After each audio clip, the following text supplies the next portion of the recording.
What's up, guys? Welcome.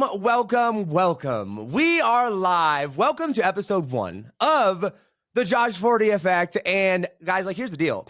I want to go through and I want to do this big long presentation and going through welcome back. Here's the show. Here's what it is, whatever. But episode 1 is I have a very special guest. All right. And for those of you that can't see this on the video, I am joined by the man who actually, I have to start off with a joke. All right. Russell Brunson.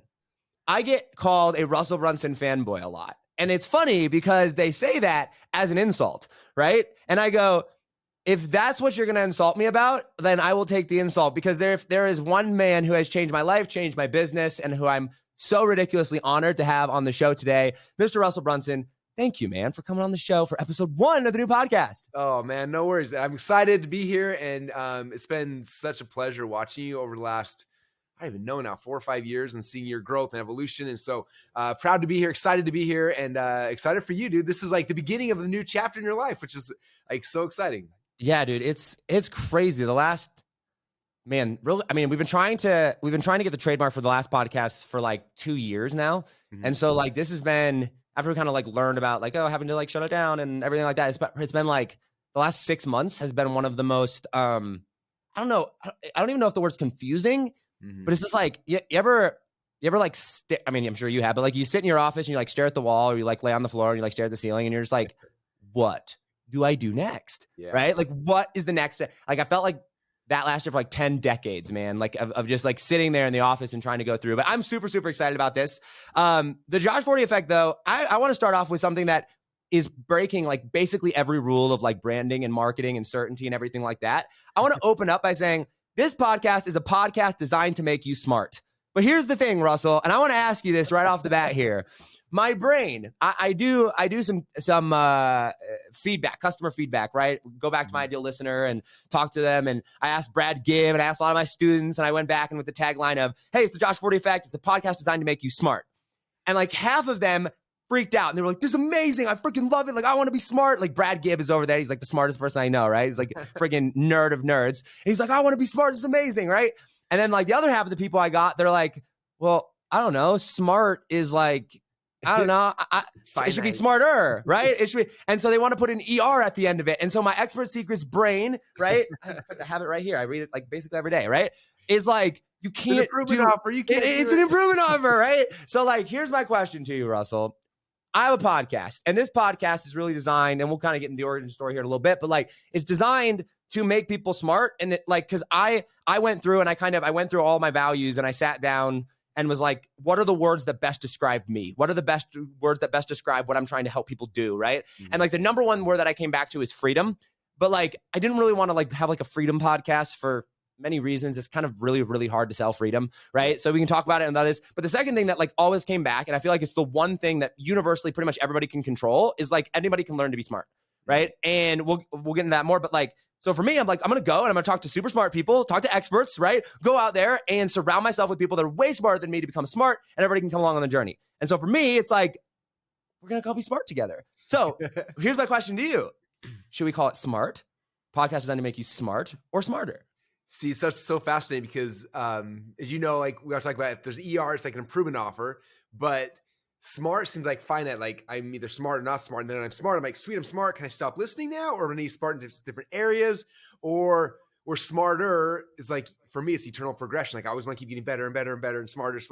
So maybe the other question is who listens to podcasts? Is it people, we talk about the value ladder, the beginning of the value ladder, you're bringing people into your world on a new opportunity. But then at the back end of the value ladder, my inner circle is definitely an improvement offer, but it's for the top of the value ladder. So maybe podcasts for people who are looking for improvement, which is a smaller segment. But anyway, I don't know. I could argue it as I just did, both ways. So. Well, it's interesting because and I told you this right before the podcast, but I think this is relevant, right? I'm pretty obsessed with understanding myself and understanding just people and psychology and how people work or whatever. So I did this personality test from Jordan Peterson, who's one of my favorite freaking. He's awesome. That dude. I could just you sit down and you listen to Jordan Peterson and you just feel smart, right?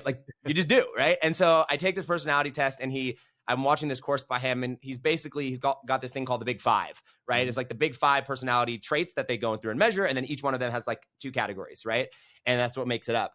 And so one of them, they measure like assertiveness and enthusiasticness and, all this. But one of them is the politeness scale, right? Like, how polite are you? And so one of the arguments that I got back from, people that were like, saying smart is, saying the podcast is designed to make you smart is like Not pretentious and like, like you're arrogant, blah, blah, is that it like was going to offend people. Now, I don't know if anybody has not been listening to me for the last like 2 years, but offending people is not really something that's high on my radar as far as like me being worried about. But I took this personality test and I get the results back and it's on a scale from like 1 to 100, right? And it's like out of 100 people in a room, where do you fall on the rank of each thing? And so like in assertiveness, I was like 98th percentile, right? And in like, being enthusiastic, I was in like the 82nd percentile or whatever. For politeness, I was number 0. Like not number 1, like 0. Room, yeah. So I'm like here trying to design this podcast and people are telling me, Josh, you're going to offend people. And then I take this personality test and it's how like, would I offend them? That's making I don't even see it. So that's the struggle, man. That's the struggle is we're still trying to figure out, we're going to get feedback back. I think for now, we're probably going to stick with smart, but if we go over time and we find that people are just like, Josh, you're an arrogant season prick. 1 is smart and season 2 is smarter. Maybe that's the evolution. And then season 3 is like the most smartest of all time. The most smartest, the Iron Man level smart. Yeah. Brilliant. Elon Musk level smart. Maybe when we get Elon Musk on the show. Change the whole thing. Yeah. There we go. I have my list of top 10 people that I want to interview. You're on that list, by the way. And I think I've checked that off, right? Like, there's like a couple times. But Elon Musk is one of them. Joe Rogan is one of them. Tom Brady, who I'm trying to get Joe Rogan for Funnel Hacking Live. He's not easy to get because that'd be insane. But my can you imagine that? Gosh. Yeah, it's not easy though. So I don't think it's I'm not even putting out this happening, but like it's on my radar. We are pursuing, but man, he's a hard date. Well, okay. I think this is a good transition into a topic that I do want to talk about, which is the Dream 100. Okay. Wait, hold on. Before we go into your topics, this is your first episode. And I think, yes, for those who are like just getting into your world for the first time, who're just like, who is this Josh 40 guy? What is the effect? How's it going to affect me? I want to flip the tables if you're cool for like a minute or two, because this is not like your first podcast episode. This is your first podcast episode now. I would love for you just to like let people know like kind of like the backstory of the history of what happened and then how you had to get rid of it. And then what like people can look forward to in this episode. Because some of them, this is like the first introduction to you. And I know you're here to interview me, but like, I want to flip it because like, they need to know who you, they got to care about the host, because if they care about the host, they're going to stay and stick with you for the next 2,000 episodes till you get Elon Musk. So until you get Elon Musk, hopefully it won't take 2,000 episodes, but hopefully not. Maybe, who knows?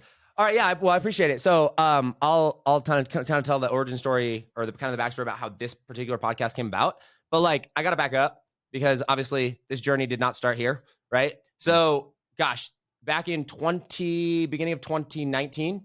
Yes. Beginning of 2019, I go and, I start my podcast, and the kind of the super, super quick origin story backstory to me. You guys can go listen to the old podcast, Think Different Theory, like to kind of hear the full backstory. But I go and I'm actually at Funnel Hacking Live in 2018, I think, beginning of end of 2017.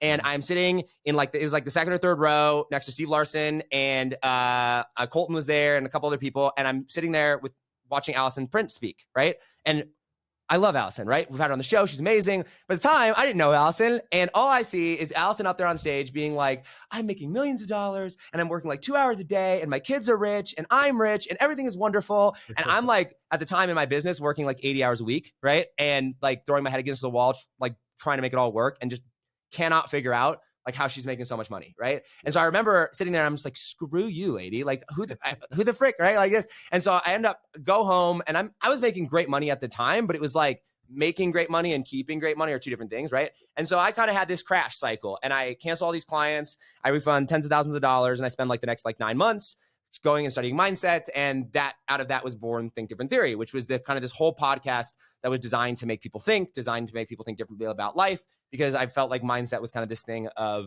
like, if you just mastered your mindset, you can have anything in life, right? And that's kind of what I was learning. And so my brother passed away shortly after I started it. And so I got to kind of document that whole entire journey pretty publicly. In fact, I think that's probably what brought a lot of attention to it early on, was just how open I was kind of talking about that and kind of sharing that whole journey. We obviously went around the world with that.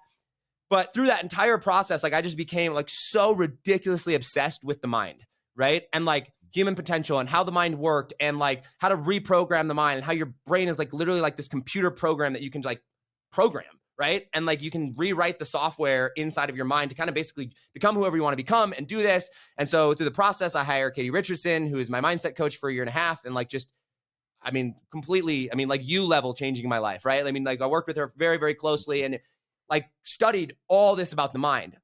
What was very interesting is that the more I got into mindset and the more that I got into like studying how the brain worked, I kind of realized like, this is really good, but I've got to do something with it.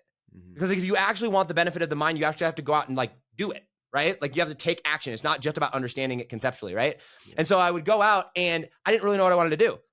I had this company, I had the business, we were working with all these clients or whatever. And so naturally I was like, well, I think I understand how this works. And so I would like get into religion a little bit. And then I would talk about politics and I rode the politic wave pretty hard, right? And like was just like testing different things. I was like, I wonder if this will not trigger people, but like, I wonder if this will warrant this response. Yeah. Right. It does warrant this response, or this will do this. And I wonder if I can make money here.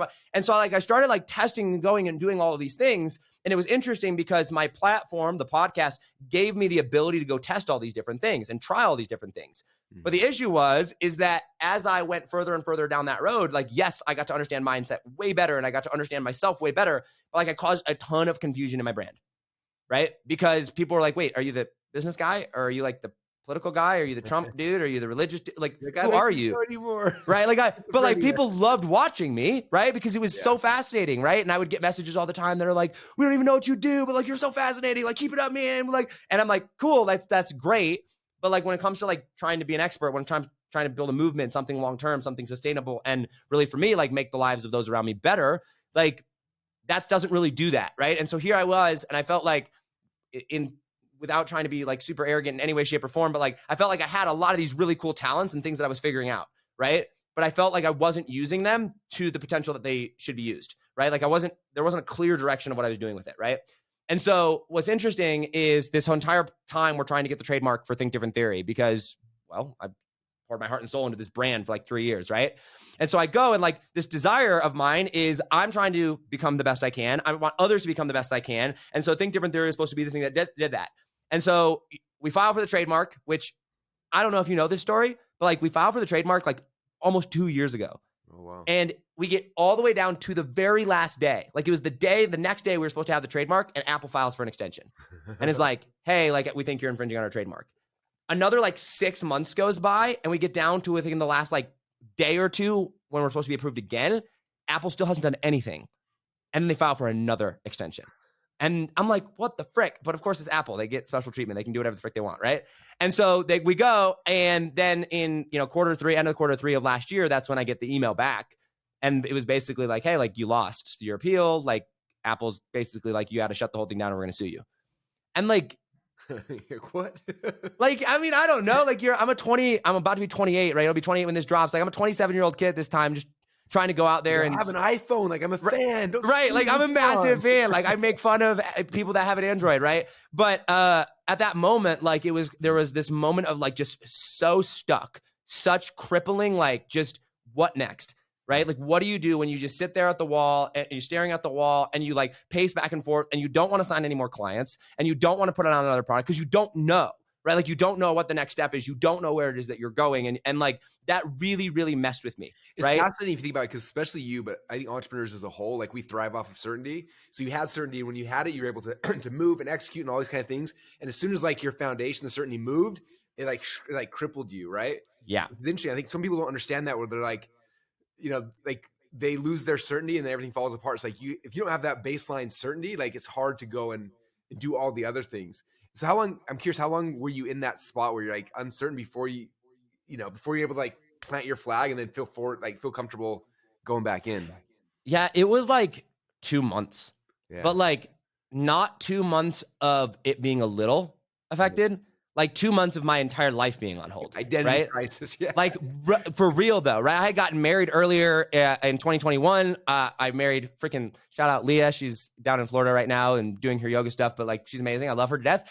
Anyway, so we get married and like life was going great after that. And then like this happens and it was like to the point where Leah was like, I mean, she didn't tell me this at the time. It was like after the fact. She's like, I got a little bit worried about like your like she's like, I've never had to worry about you being confident, right? Like your self-image, your self-esteem is like not an issue, right? Like I think I'm amazing. But like she was like, you were so lost, right? Of like trying to figure out what came next, that like because we had to, and you know this because of publishing, right? Like you publish. And like publishing is kind of like my pulse. It's the way I think, it's the way I process, it's the way that like some people have writing, like I have creating content, right? And that's, I do videos and I do podcasts and stuff. And so like we had to shut down all of that, like basically immediately. Like Apple is basically like, you can't create any more content with that branding.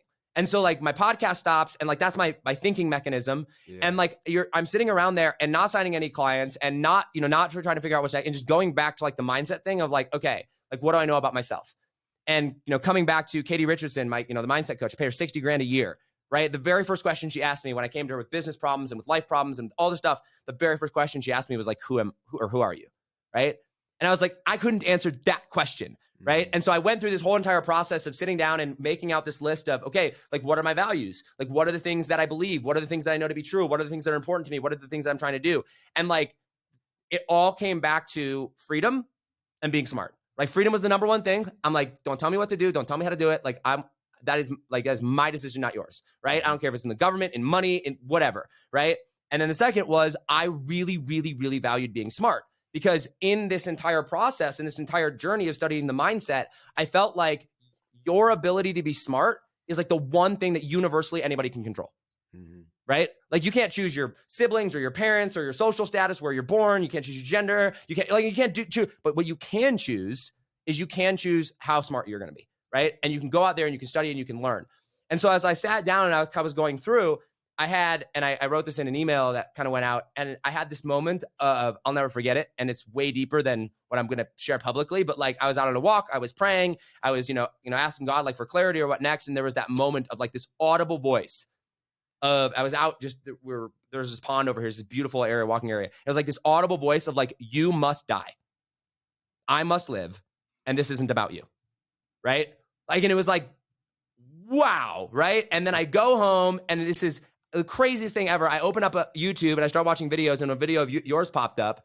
And on the video, it was you being like, this isn't about you. This is about your customer. You got to think about it from their needs. I'm like, oh my gosh, timing, right? And so I'm sitting there and I'm like, okay, now the question shifts. Now the question doesn't become, what is in it for me? This question becomes, how do I make the future of this brand about other people? How do I go and make other people's lives better? How do I go and, take it from that perspective? And so I sat down, I started writing, and I wrote this down at the end of the year that my number one goal for 2022 was to make the lives of every single person that I interact with better. And like, as I was saying that, then my wife, and I got to give all credit to her for the name, she goes, well, what if you call it like the Josh Forti effect? Like the effect that people have, like when they interact with you and when they come on your show and like when they're around you. And like, that's how the new brand came out. And like, when she said that, it was like, we went to yoga that night, because, she teaches yoga, and it was like the yin classes, and you're laying there, and it was just like this release, right? And it was like, oh my gosh, I finally found it, right? Like, this is the thing. And so that's what kind of where it came out of, was this podcast is really designed to surround myself, and hopefully then the listener, with smart people, with experts, with people that are committed to being better, committing to actually going out there and being smarter, because I believe that the quality of your life is directly related to how smart you are. Right? Like you can directly affect the quality of your life by improving how smart you are, by being able to make better decisions, by surrounding yourself with the right people. Yeah. And so that's kind of the origin story of how that came about. Exciting. And now here we are, the very beginning. Now here we are. This is like the moment where it all begins.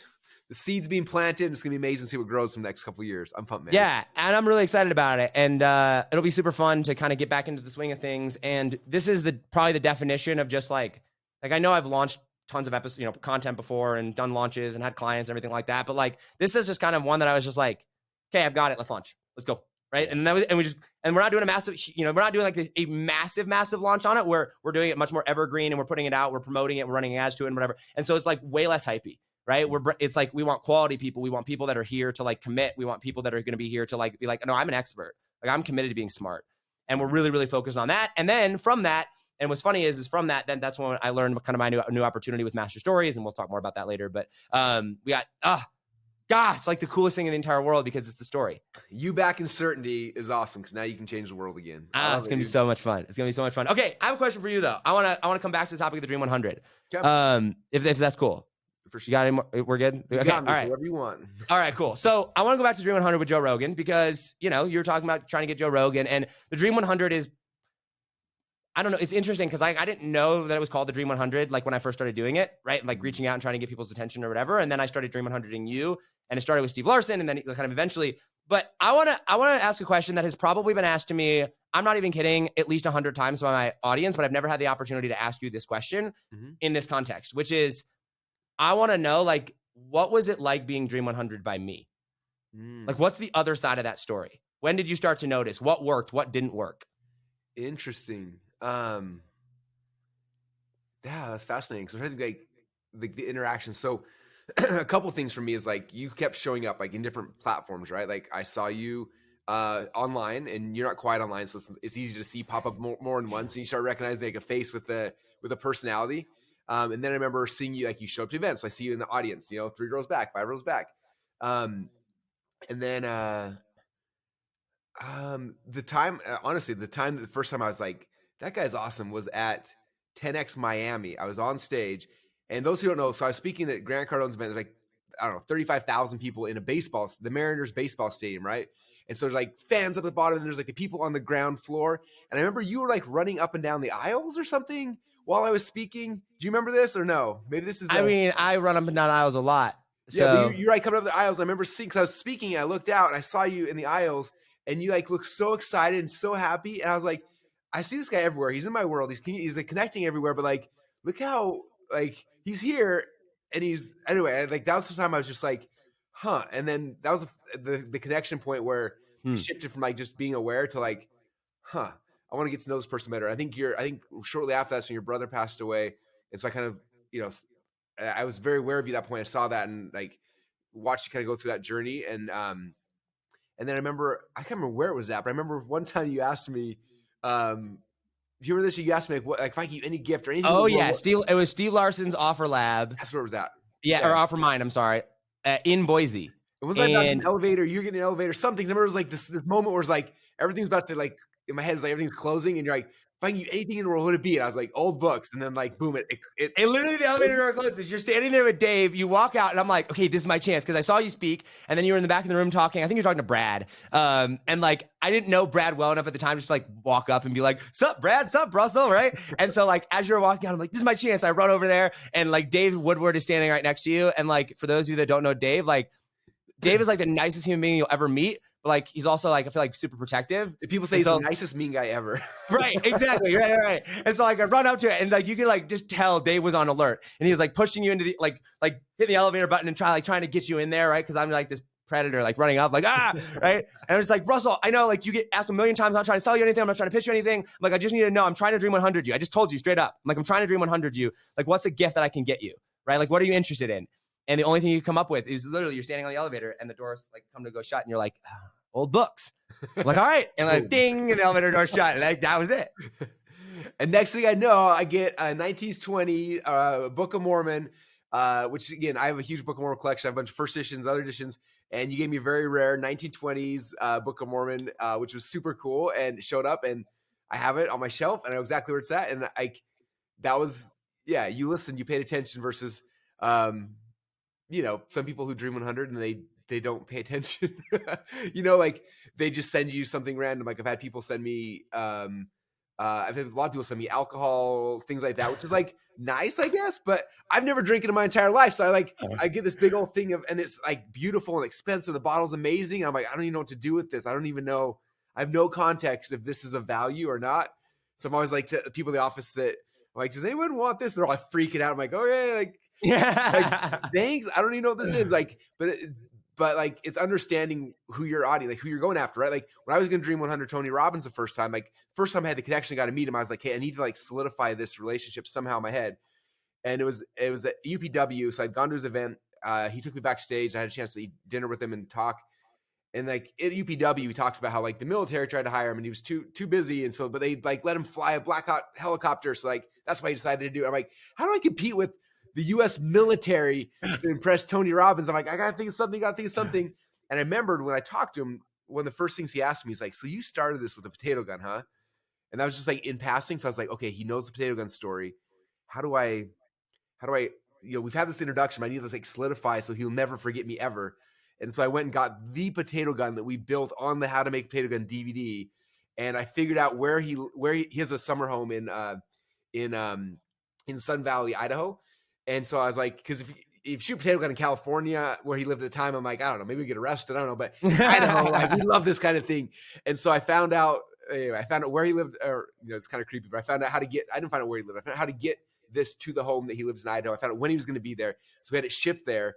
And sure enough, it's like a month after I'd met him initially, and also his next impression of me is like he gets to his home and there's a big old package. He opens up and there's a potato gun, and he messaged me. He's like, "Dude, Russell," he's like, I'm like this big kid. I've never had a potato gun or shot one. Like, how does this work? Like, Tony's like the most coachable person in the world. Like, show me how it works. Teach me the tactics. Like, how do I throw the potato the furthest? And so like we had this next connection point, and now Tony's never gonna forget who I am, right? Because of that, not because like I sent him some random gift, but it was something that there was a connection point where now he's never gonna forget Russell Brunson's name, right? And I'm never gonna forget Josh Fordy's name. Like, how do you do Dream 100 in a way where after you have a like initial impression that you like solidify that with something unique, something that they're going to tie back to you for forever. So yeah, you did it great. And like, so that's how I did with Tony too. Like, and for me, it was a potato gun. So anyway. Interesting.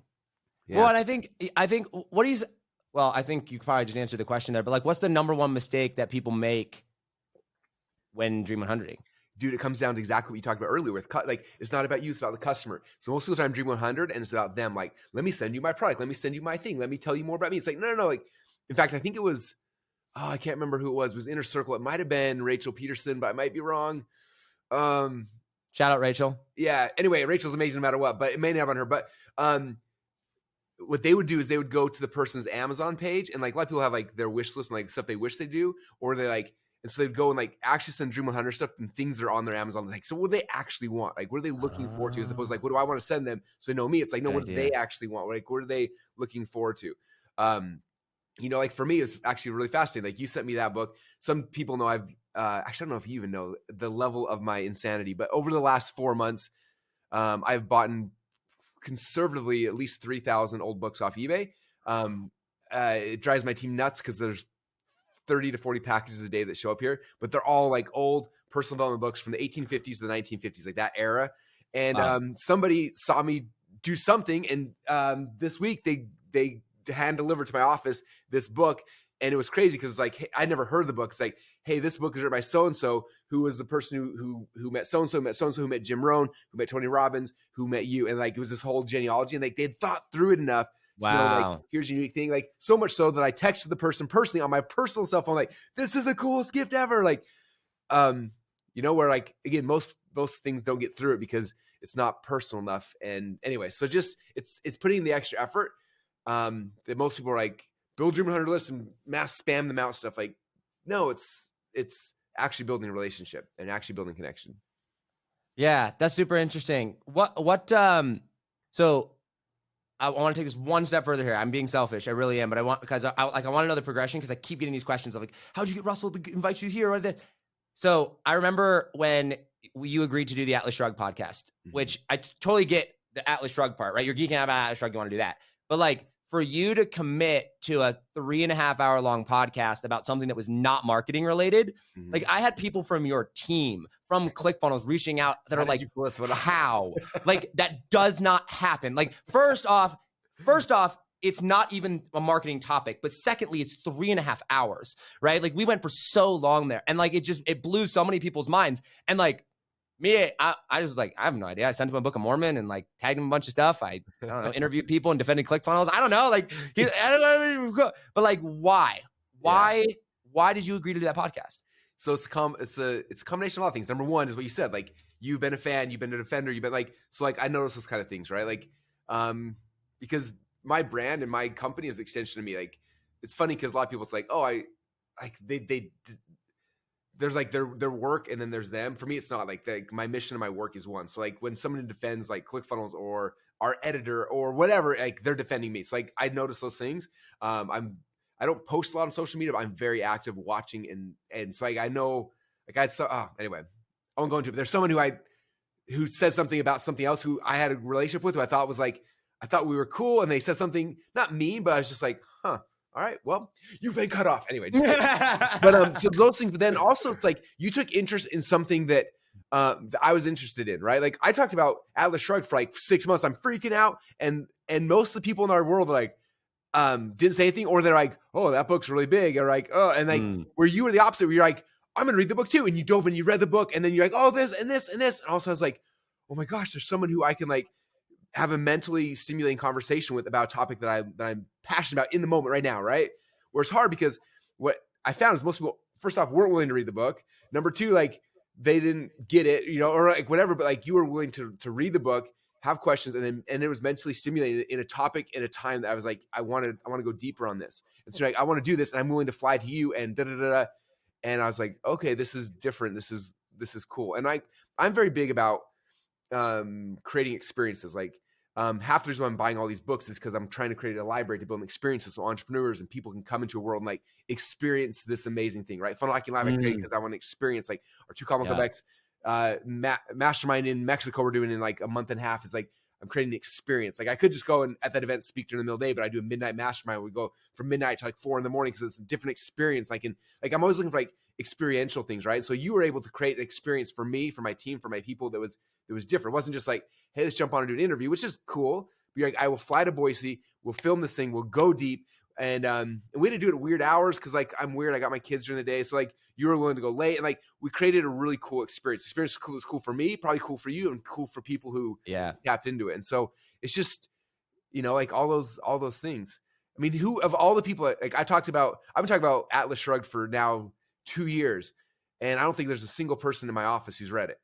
Where you were like, I'm gonna go, like, let me go and invest and read 1,600, 1,800, however, like it's the so book of all time and read it. It's so big. Yeah. But it's so good. Like, and it's, and you said it's not tied to entrepreneurship, but in my world it is, right? Like it's the prime movers. And like, she didn't necessarily say the prime movers were entrepreneurs, but I think today they are. And like, but for me, like, it was such an entrepreneurial journey. And like, and also I think it was fascinating because I'm not very political and you are. And I thought it would be really interesting too, to like have that angle of like, how does the politics fit this? Because it is very like how the politics are screwing up everything. So anyway, so I think it's you put in time and the effort and it shows versus most people are looking like what's in it for them, where you're maybe you're not looking that way, but the way it comes off is very much like, this is someone who I respect, who I like, and I'm putting in the energy and the effort. And that doesn't go unnoticed. You know what I mean? So yeah, for sure. Well, I appreciate it. Well, I will say this. One of the best experiences of my whole entire life was watching Jake Paul win and Ben Askren and watching you have to pay me $1,000 in Bitcoin. I'm still angry about that. So I know you are. But here's the thing. I'm going to keep betting on Jake Paul until he loses because he just keeps winning. So, it is fascinating. Anyway, so this is a perfect bridge though, because one of the things that you said, and I want to bridge this over to a little bit more educational side of things, talk about storytelling. And I mean, you are one of the best, if not the best storyteller that I've ever heard, like present and kind of speak and kind of go through with all your frameworks. I kid that, my pastor is up there. Maybe he's a little bit better in some ways. He's super cool. Anyway, but that's because he's changed my life too. So I have, bias towards people that changed my life, I guess. Anyway, so in one of the things that you said though was super fascinating is you said Tony Robbins knew my potato gun story. Mm-hmm. Now here's what's interesting, Russell. I have this thing, and our new opportunity, the thing that we focus on, the thing that we teach people how to do is write master stories, right? And the master story is, what is the one story that you've got to get somebody to believe that if they know and believe that story, they will buy your product, right? Mm-hmm. And here's what's interesting. So I was doing this research. I was doing all this doing all these sales calls and doing all these discovery calls with my ideal avatar. And my ideal avatar is entrepreneurs that have an expert-based business, right? So a non-physical product business that have a ClickFunnels account and that have done at least a webinar or some form of training and been frustrated with it. Like, that's my avatar, right? Mm-hmm. And so I'll get on the phone with them and I'll talk to them. And 100% of the people that I talk to, there's not a single exception of the people that I talk to that have a ClickFunnels account have heard the potato gun story. 100% of them, right? Can I tell you? And I was pulling up an email because I want to show something that reinforces this. Okay. So you know who Seth Godin is, obviously. Yeah, of course. Like a legend. I've never talked to Seth. I've been kind of nervous and intimidated him. But last year's Funnel Hacking Live, I was like, I want him to speak. So I emailed him. And unfortunately, because of COVID stuff, he wasn't able to. But literally, okay, so in the email, he said, Roback said, I'm not going to be able to make this work. Seth, P.S. A long time ago, my son and I built a potato cannon. Go figure. And I was like, wait, what? And so my response back was literally, the fact that you mentioned a potato gun is literally the coolest thing ever. Anyway, like Seth Godin, I've never talked to him, never like even, I assumed he'd never even been aware of me, but the fact that in the one conversation I've ever had with him, he brings up in the PS, like, my son and I built a potato cannon, go figure, is insane. So just saying that, like, I've been beating that drum now for almost 20 years, so long, so consistently that even like the mentors and the people that like I've looked up forever, Tony Robbins, first thing, like, so talk about this potato gun, like, yeah. Okay. Powerful. So I want to talk about that because what's interesting is that going back to the master story, right? The master story, like I have found, and I told you this on your show, I have found that when we work with people and the thing that they're focusing on is the 3 secrets, if that is where their mind is that the webinar almost always does not convert very well, right? Mm-hmm. But when we focus like 80% of our time on the actual story leading up to that, then all those things, like they already know them and they fall into place. And if you, it's almost like by them telling their story, it gets them in the right mind to be able to teach the things that and it's going to convert, right? And so I became obsessed with like, okay, like what's the story?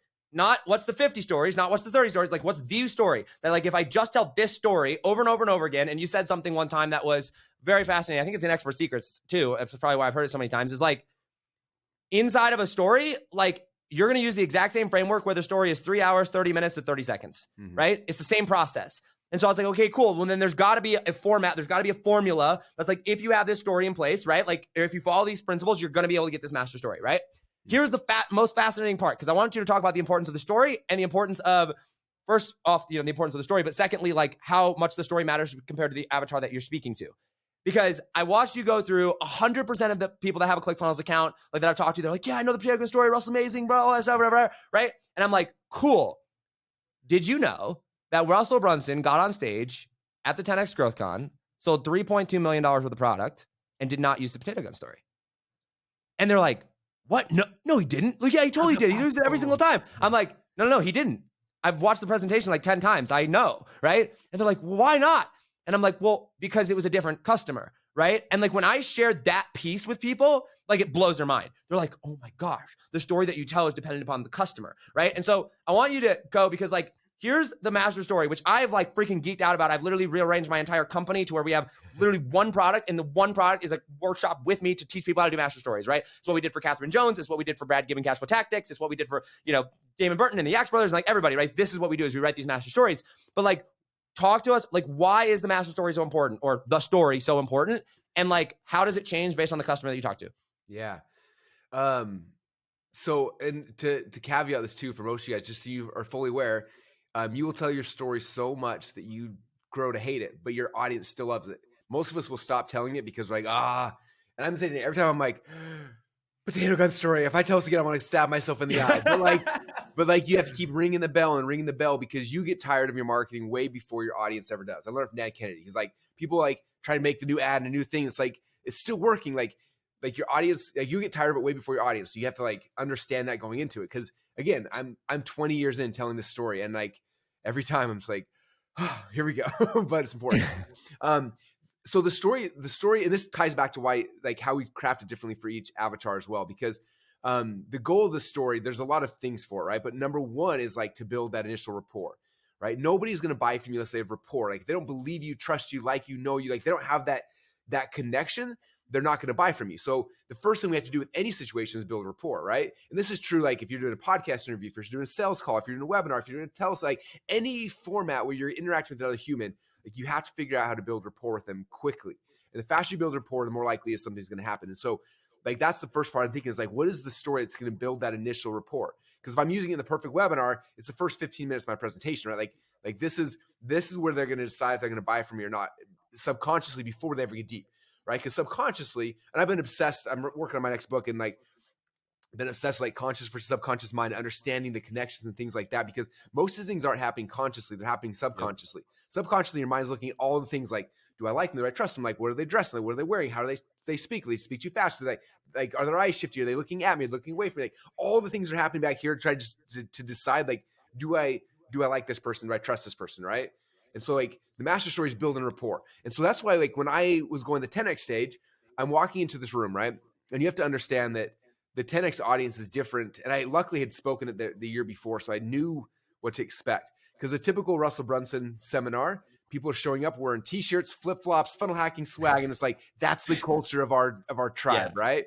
But the 10X is different. You show up there. I remember walking in, I was like, everyone's wearing suits and ties, and they're the salesperson. Like Grant attracts salespeople who want to dress nice, dress to the nines.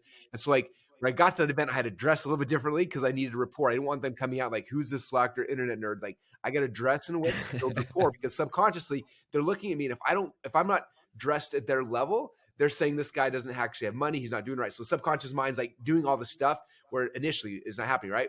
Number two, it's like, I knew that room was a bunch of alphas. Like if I'm coming into that room, if I'm telling a potato gun story, like as powerful as that story is, it's not the right story for that audience because they're going to look at that as like alpha, beta, and like this whole thing where they're like, oh, and like I had to come in. It's similar, like you watch Tony Robbins. When Tony comes into a room, what happens? Like he comes in 18 steps above every other alpha in the room where everyone's like, all right, Tony. Randy walked into the room and like we were all about him, right? Like I was like, I have to do that same kind of thing. So I have to come in with like absolute certainty, absolute like, so what's the story that's gonna build that, right? Like I have to come in, I have to, and so for as you know, the 10X one, it was a different story I came in with because all those things that I'm thinking about, like how do I and the goal of the story was the same, but I have different stories that can because I've had different ahas in my life also about a funnel. Like when was it, right? With that audience, I knew they were high rollers. They were salespeople. They're making a lot of money. Like I've got to show them that this is of all the ways to make them more money. It's the funnel, and so I got to craft a story around that. And so that's kind of what I'm looking at is in any situation. Now, most of the people, if I don't know the audience, I'm doing a webinar or someone else's list. Like it's a mismatch of a whole bunch of people, and I'm getting a lot. Like the potato gun story for me is the connection point because it builds that connection and rapport things quickly. Because typically in most audiences, I'm kind of coming off more like the reluctant hero of like the shucks, like I made a potato gun. I'm from Boise, Idaho. I don't even know what I'm doing. Like that builds connection a lot faster with the majority of people. Is that like, the reluctant hero. But you also notice like, again, it's situational at Funnel Hacking Live. Like I don't come in as a reluctant hero at Funnel Hacking Live. I have to come in as a different identity type at Funnel Hacking Live. And so my stories that I lead with are different there. So it's just knowing the audience, knowing where you're going, and then using the tool and the story that we have that's gonna build rapport with the most amount of people in the situation you're in. Yeah, and I have a couple specific questions, but before I get to those on stories, I want to touch on that right there, the attractive character piece. Right, one of the big objections that I hear from people and that I have to handle and educate around when it comes to storytelling is people come in and they're like, "Well, Josh, I don't have a rags to riches story. Right, I am not a leader." Right. And so, one of my, actually, you may know her, Andrea Beefus. I'm not sure if you know her or not. Anyway, so she's good friends with Catherine ever. She's one of my students. And like, she like came in and she's like, well, Josh, like I teach moms how to like do this thing. And we're like amazing at it. But the problem is like, I'm not a mom. Right. So like, how do I come in and be like, yeah, this is how you like do dinner time with your kids and have this household or whatever. Right. And I'm like, well, that's because you're not the leader in that, scenario. And like when I have to go through and like explain that, like then it starts to make sense. But like talk to people like, how do you decide, well, what are the different attractive characters? People, it's called this book. But what are the different attractive characters? And actually, I think it's .com Secrets where you actually dive into that further. But like, what are those? And how do you determine like what you're gonna like, which ones you're gonna decide for you? Yeah, great question. And you think about our goal as marketers is not always to like, I have the perfect story, but it's to find the perfect story, right? I look at Robert Kiyosaki. He never had this rags to riches story. He has stories about his dad, like the rich dad and the poor dad, which a lot of people are like, don't think that's even a real thing. Maybe it's more of a concept versus actually humans, but he was trying to show this dynamic, and he was coming in more like as a reporter, like I learned this from my rich dad and from my poor dad. And this is the, so like every story, it's like, it's not just necessarily like, I've got this perfect story. It's like, how do I craft a story? And you can do it. It can be your story, it can be somebody else's. I've got friends who are some of the biggest chiropractic training gurus in the world, and they're not chiropractors. I've seen dental gurus who aren't dentists. Like it doesn't matter. It's the story. Like, like how do I, like Jamie Amos, for example, is one of our Inner Circle members who's done amazing things for dentists, but he's not a dentist, right? But he's got his other skill set who he happened to one time apply to dentistry, and oh my gosh, it blew up. And so he's able to say, like, because of what I learned over here, I can apply it over here. And this is the, there's the story now. Now I have a story I can tell. So as far as like the different characters, like in fact, I just did training on this, the Inner Circle members, and went like 3 levels deeper. So I got my actual handout from that training here. But the Yeah. character identities there's 4 core ones. There's other ones you can go, but the Right. core ones is like number 1 is like the expert leader, right? Like I'm the expert, I'm the leader, like this is my thing, you're gonna follow me, I'm going down this path. And like again, when I stepped into the 10X event, I was coming in as the expert leader. If you watch Tony Robbins, he comes in as the expert leader. Like this is where I have already trailblazed the way. I figured it out. I'm here to lead you on the thing. Like I am the expert. And like that's that person, that's that personality type. Now again, these character identities, I think a lot of people are always like, well, I pick one, I got to do that for the rest of my life. It's like, no, they're situational. Like in different places you use them, right? But so the expert leader is one. And so you have a story where like, I was the expert, the leader, this is what I did. Like there can be a storyline tied to that identity type. Okay. The second identity type that I have here is called the adventurer or the crusader. This is not so much like I am the leader, I'm going to go do this thing. The adventure crusader is more like I'm on a discovery mission, right? I'm trying to figure things out. Like your original podcast, I would say, is definitely that. Like you were this adventure crusader. Like I'm trying to think different and find people who are, and like let me interview them and figure these things out. And like, and you're going on these things, right? And so like right now with me buying all these old books, for example, like I'm coming out with my first personal development book. I'm also coming out with a whole personal development site and brand and probably a podcast and a million things. And that one, I'm definitely the adventurer crusader. Like I'm going through and I'm going through all the archives and finding this book and this book. And like, oh my gosh, I found this book from 1850s. It was the very first dude ever in the history of all time to write about personal development. Here's his book. Here's the story. And like on page 82, like I discovered this thing and I'm bringing it back to you. Right. So it's that, it's like that meant like that thing where I found something, I found this secret thing and I'm bringing it back to you because I was on these adventures trying to discover stuff in my own journey. And this is what I discovered along the way. Let me bring it back and share it with you. So 1, you're trailblazing, 1, you're discovering and bringing back. And then number 3 is the reporter / evangelist. This is where, you're interviewing people, you're discovering things, or you become the super fan. Like, for example, if you look at, I just bought Dan Kennedy's company. And in Dan Kennedy's company, I've seen everyone in the past who's tried to purchase this come in as the expert leader. And it's like, and they're trying to trump Dan and it causes all these things. And like, I'm like, no, like Dan's the expert leader in this business. I'm coming in as the evangelist. Like I'm the biggest Dan Kennedy fan in the history of all time. Like I love Dan. Like, he's the greatest thing ever. So like in my stories and everything in that brand, I'm the reporter evangelist.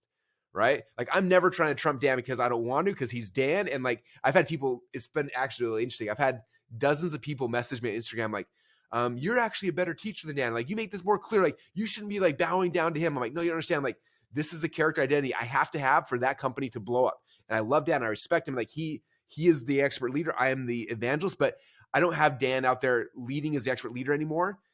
Right? Because he doesn't own the company. He's on contract to write and do certain things, and he does those things amazing. But like the voice is going to be pushing that thing forward is me coming in as the evangelist to push that forward, right? So what are your stories as the evangelist or the reporter, like that you can use as a master story?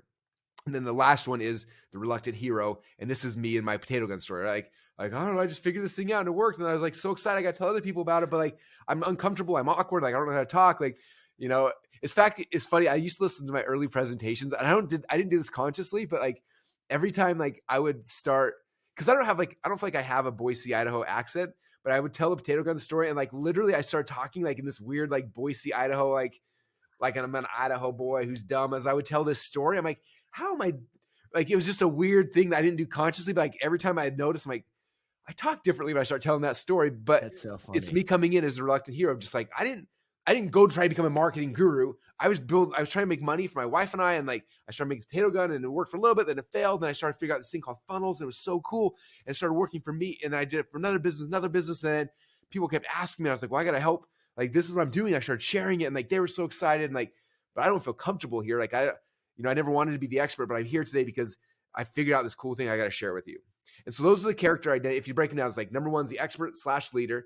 Number 2 is the adventurer / crusader. Number 3 is the reporter / evangelist. And number 4 is the reluctant hero. And so each master story that I tell in different situations, I'm plugging into different character identities.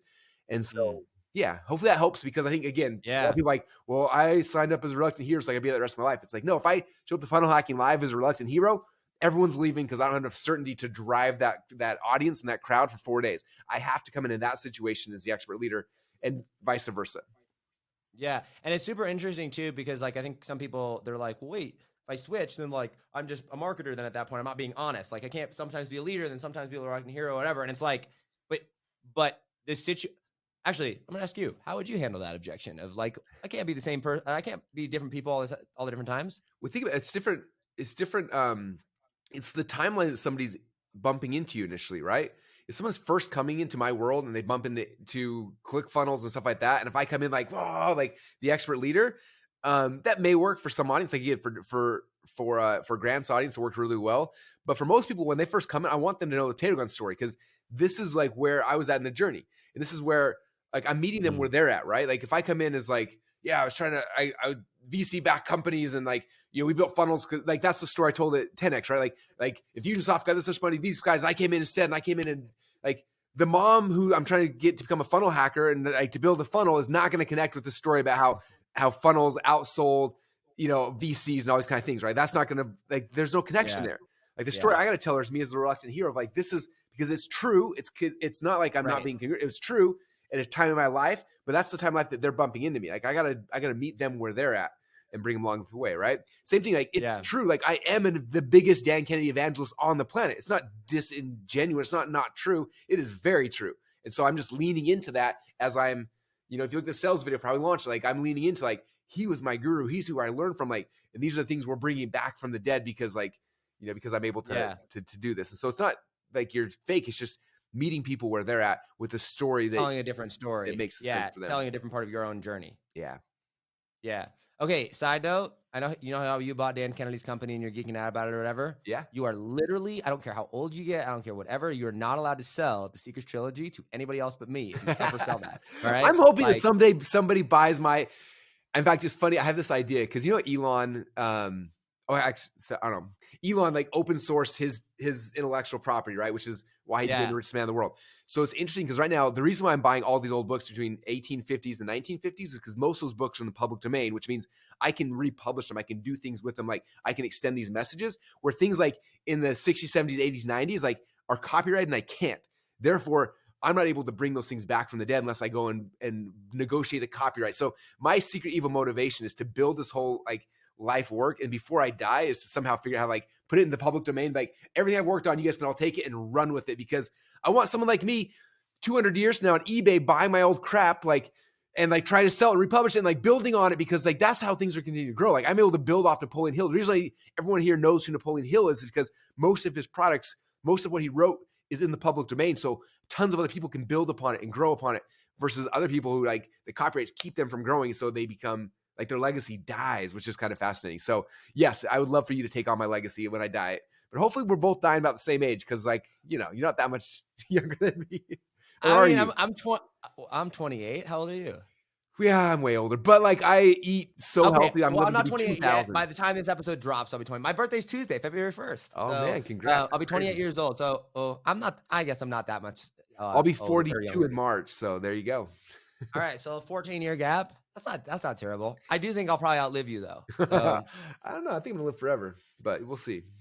I don't want to live forever though. So if you're gonna live forever, then I'm happy with dying. If there's one thing, and complete side note, but if there's one thing that my brother's death taught me was it completely changed my perspective of death. Like totally, completely shifted, right? Especially someone that's that close to you and like, you know, things of that. And so like, I'm in no way suicidal, depressed, or unhappy in any way with my life, people. But like, I can't wait to die, right? Like I'm ready for what comes next. So Kate, I'm gonna share. I don't know if I share this with you. This got me so excited about just all things. And I obviously am a believer. I believe in life after death. But when I bought all this Napoleon Hill stuff. And one thing I acquired was like 250 pages of him typing things on his typewriter that never got published. Right. So like his hand paper and like his notes on it. So cool. So cool. So one of the things I found in this archive was this thing he wrote out. It was called My Interview with Thomas Edison After He Passed Away.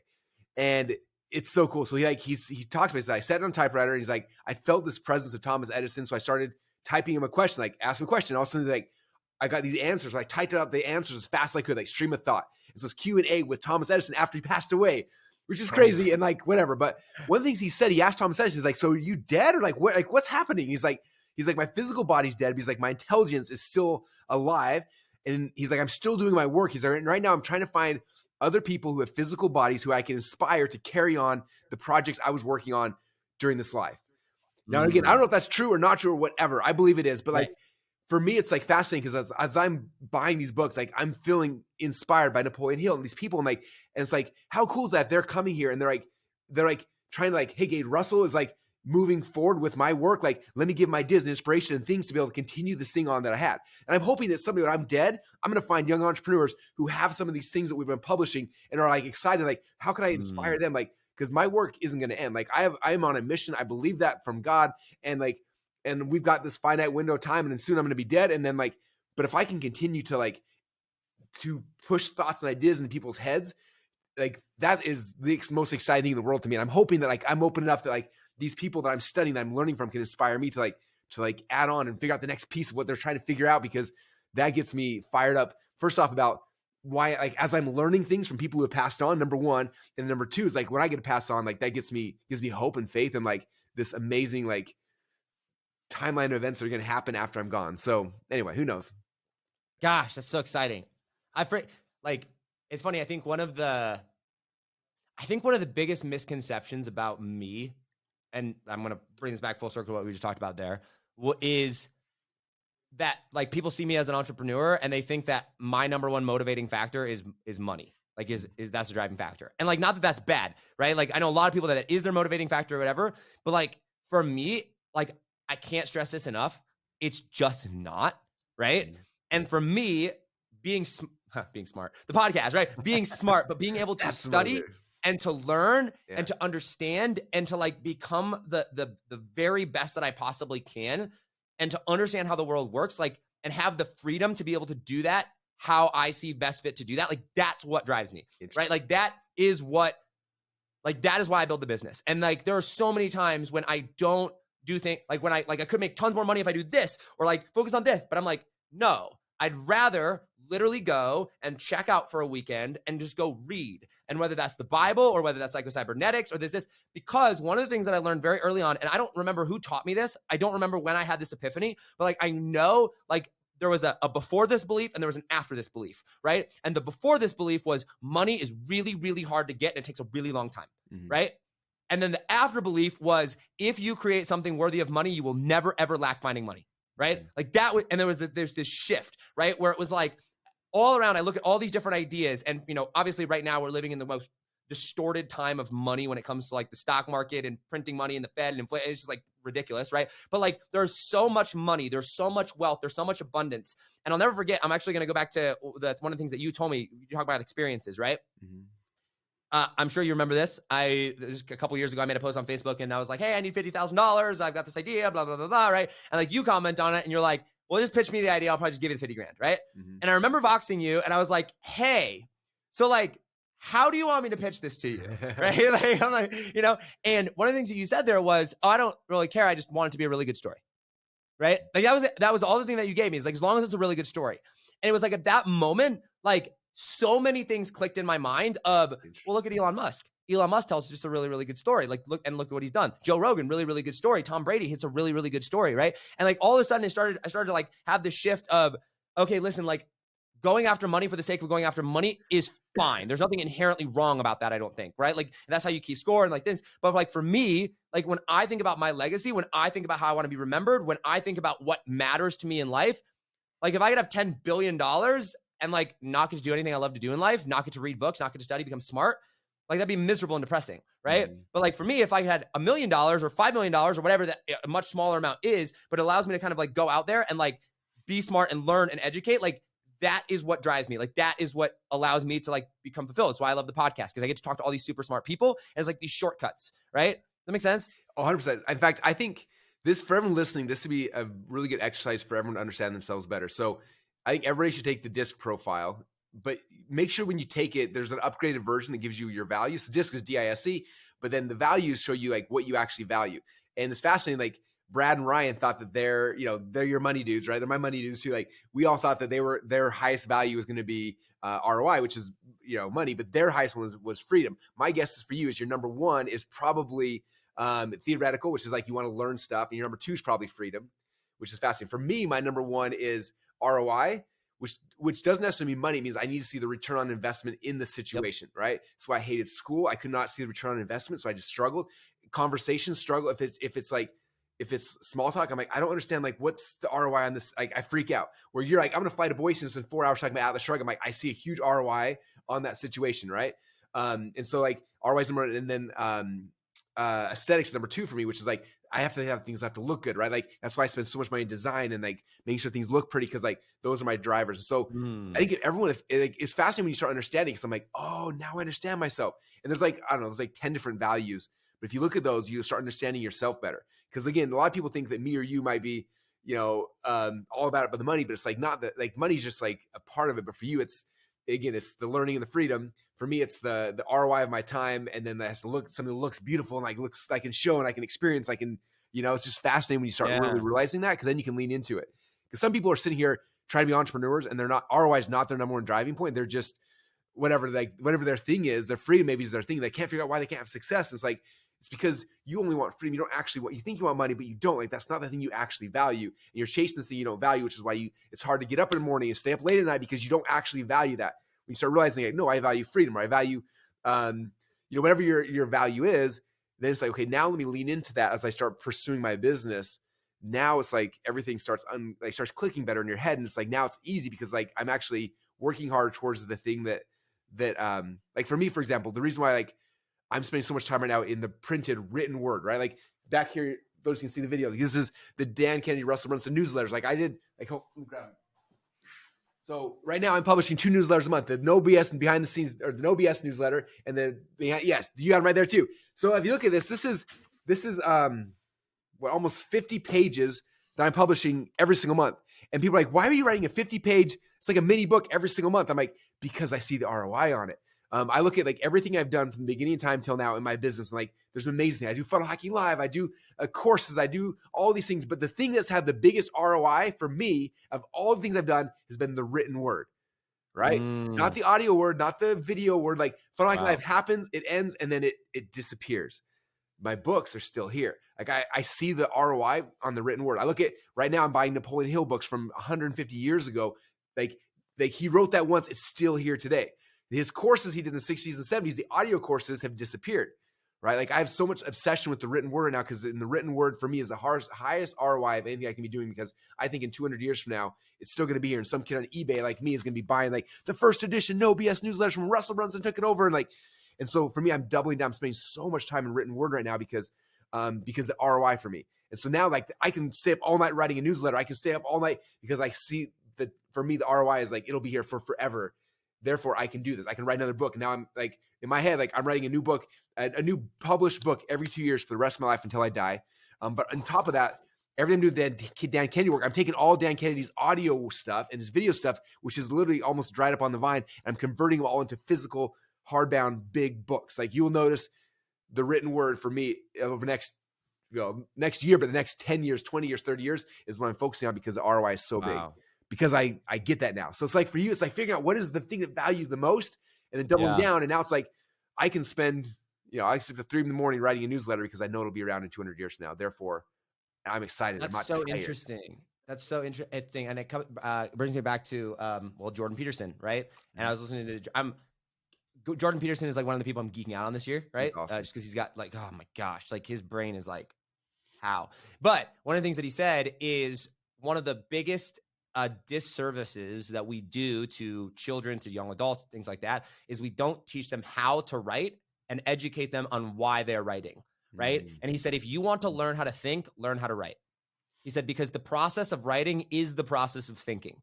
He's like, and in our heads, when we just think about things, it can get very blurry and it can be very like confusing. But he's like, when you are forced to take those words out of your head and actually have to write them down, he's like, that's the process of thinking. And so he encourages everyone. He's like, if you want to be successful in life, he's like, learn to write, learn to think in that order. Cause he's like, by definition, you will learn to write, you will learn to think if you learn to write, and then you'll be able to go out and have success. And so it's interesting that you say that, because like writing is that thing that just like, yeah. And I hate it. Just so that everyone's fully aware. Like, well, you like writing, Russell. I hate writing.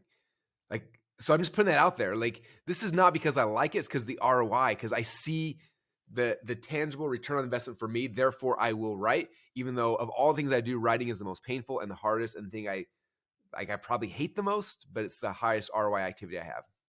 therefore I will do it. So speaking about our ROI activities, I want to bring this back to storytelling because I have a couple specific questions on this specifically. But like, obviously, storytelling has to be one of the highest ROI skills that you've learned. Yeah. For sure. Okay. Yeah. So like, if you had to convince somebody in like 1 or 2 sentences, or like in a short 30 seconds, right? Like, what is the importance of storytelling? Why storytelling versus anything else? Yeah. So if you think about this, I say this a lot, and I don't know if people perceive it the way that I perceive it. Hopefully they do. But like, I always talk about, like, I feel like every single person on this planet has been given a calling, and you've been called to serve a group of people, right?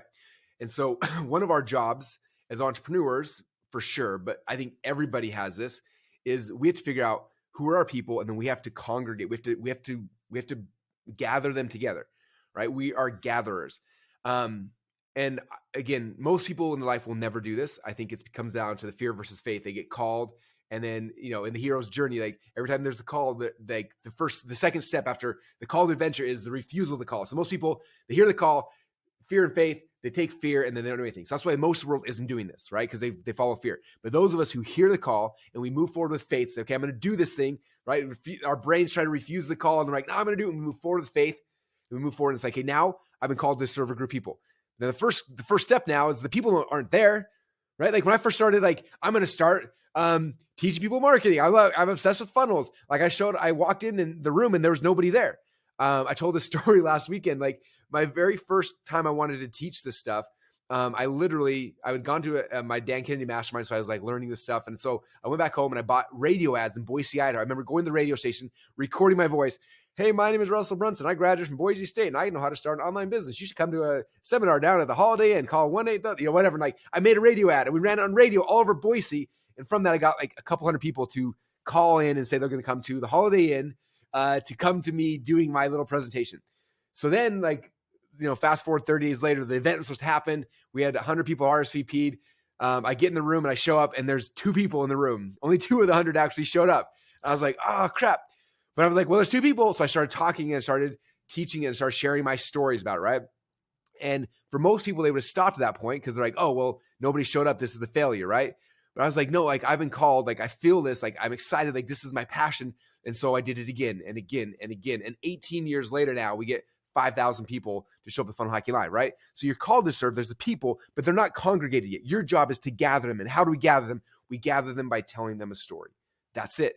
Right? If you're in a room, like how did Christ start gathering his people? Like you look at this, he started gathering his disciples, and then he got them and he started telling stories, right? He started telling stories, and then people started hearing the stories. They saw the miracles, and they started bringing more people, and people started coming. So the way that we gather people is by telling the story, right? No one's getting gathered by, let me teach you the doctrine. Let me teach you the framework. The framework does not gather people. The story gathers people, gives them interest, gives them desire, and then we can give them the framework.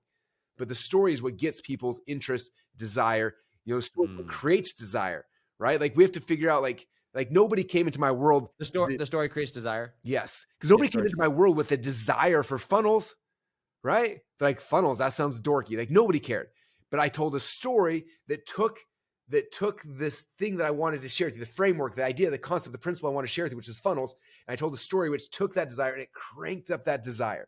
And as the more I tell a story, the more I create desire. I create more and more desire. And then this entire market we've built came out of me telling enough stories. There's enough desire in the market that now it's grown. It's grown. Now other people had stories, and they tell their stories, and it starts multiplying like rabbits, right? But it starts with me figuring out who am I called to serve, and then what's the story I can create to start gathering these people, and then I got to tell them story after story to create that desire, to increase the desire over and over and over again. And that's the principle. So yes, your story is important. Yeah, it's the key. Outside of you like hearing the calling, having the refusal of the call, and moving forward in faith, even though you're not qualified, you're not ready, you're not prepared, because that's what has to happen, right?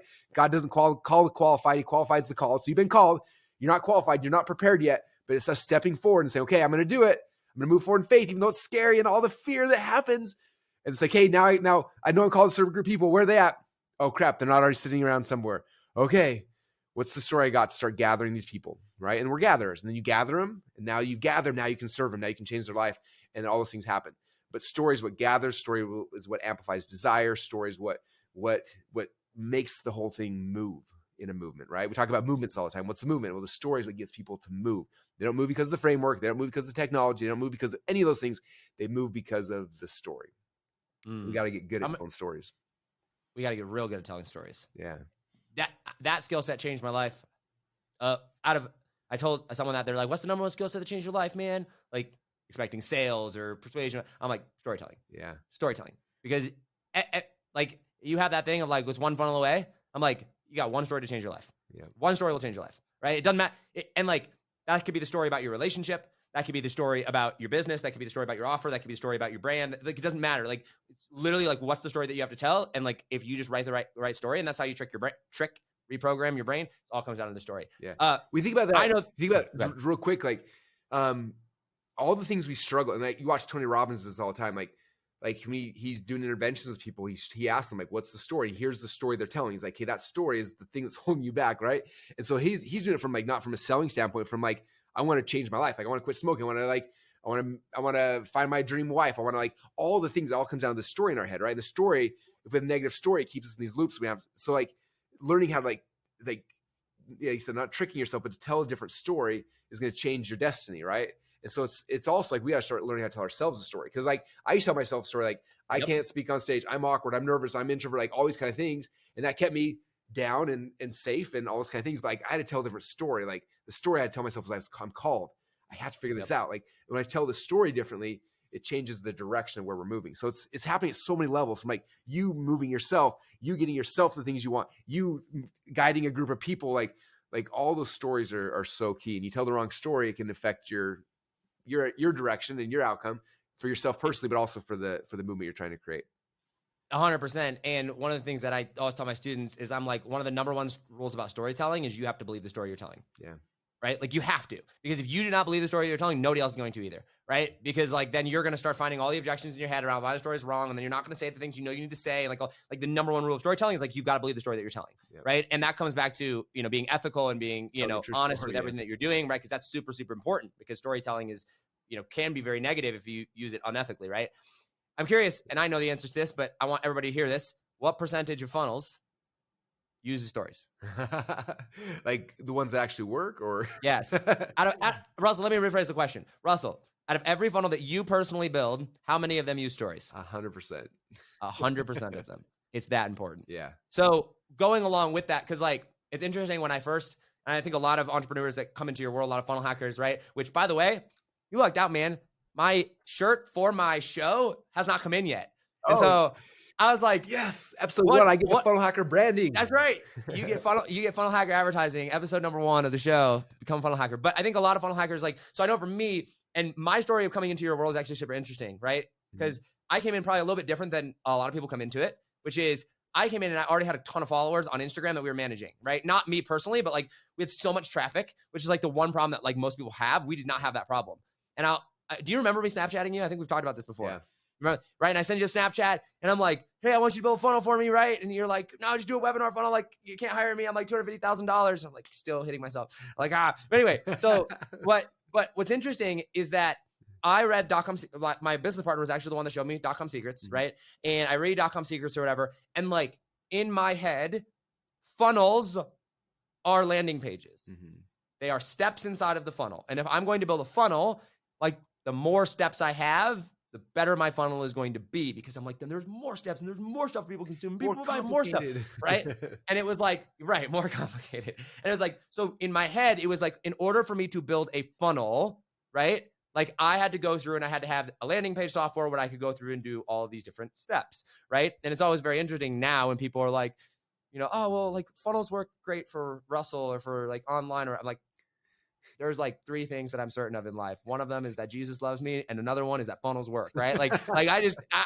Absolute certainty. But that came from, I did not understand that until this book, right? You came out, you wrote this book, and the purpose of the book was to solve that problem. 100%. That was like the origin story. So like the .com secrets book I wrote, because like everybody's, and I talk about story in the .com secrets book, but I think people missed it. They were they upsells, man. These funnels. And they're like, and everyone's like obsessed. Like, what's the funnel? What's the funnel? I'm like, the funnel doesn't matter that much. Like which funnel, right? Because like the webinar funnel, tripwire funnel. Like there's a million different funnel types, right? Like the type doesn't matter. It's the story inside of it. And so, yeah, as a whole, I was so frustrated with our industry that I was just like, they're missing the most important part, which is how do you tell the story? How do you position yourself? How do you like all the copywriting, if you want to call it? But like that stuff is what they're missing. That's why the whole second book came like, okay, you guys are missing the point. Like it's not just the pages or the structure. Those things are important, but the most important thing are the words on the page, the video, the story, like the reasoning behind all this stuff.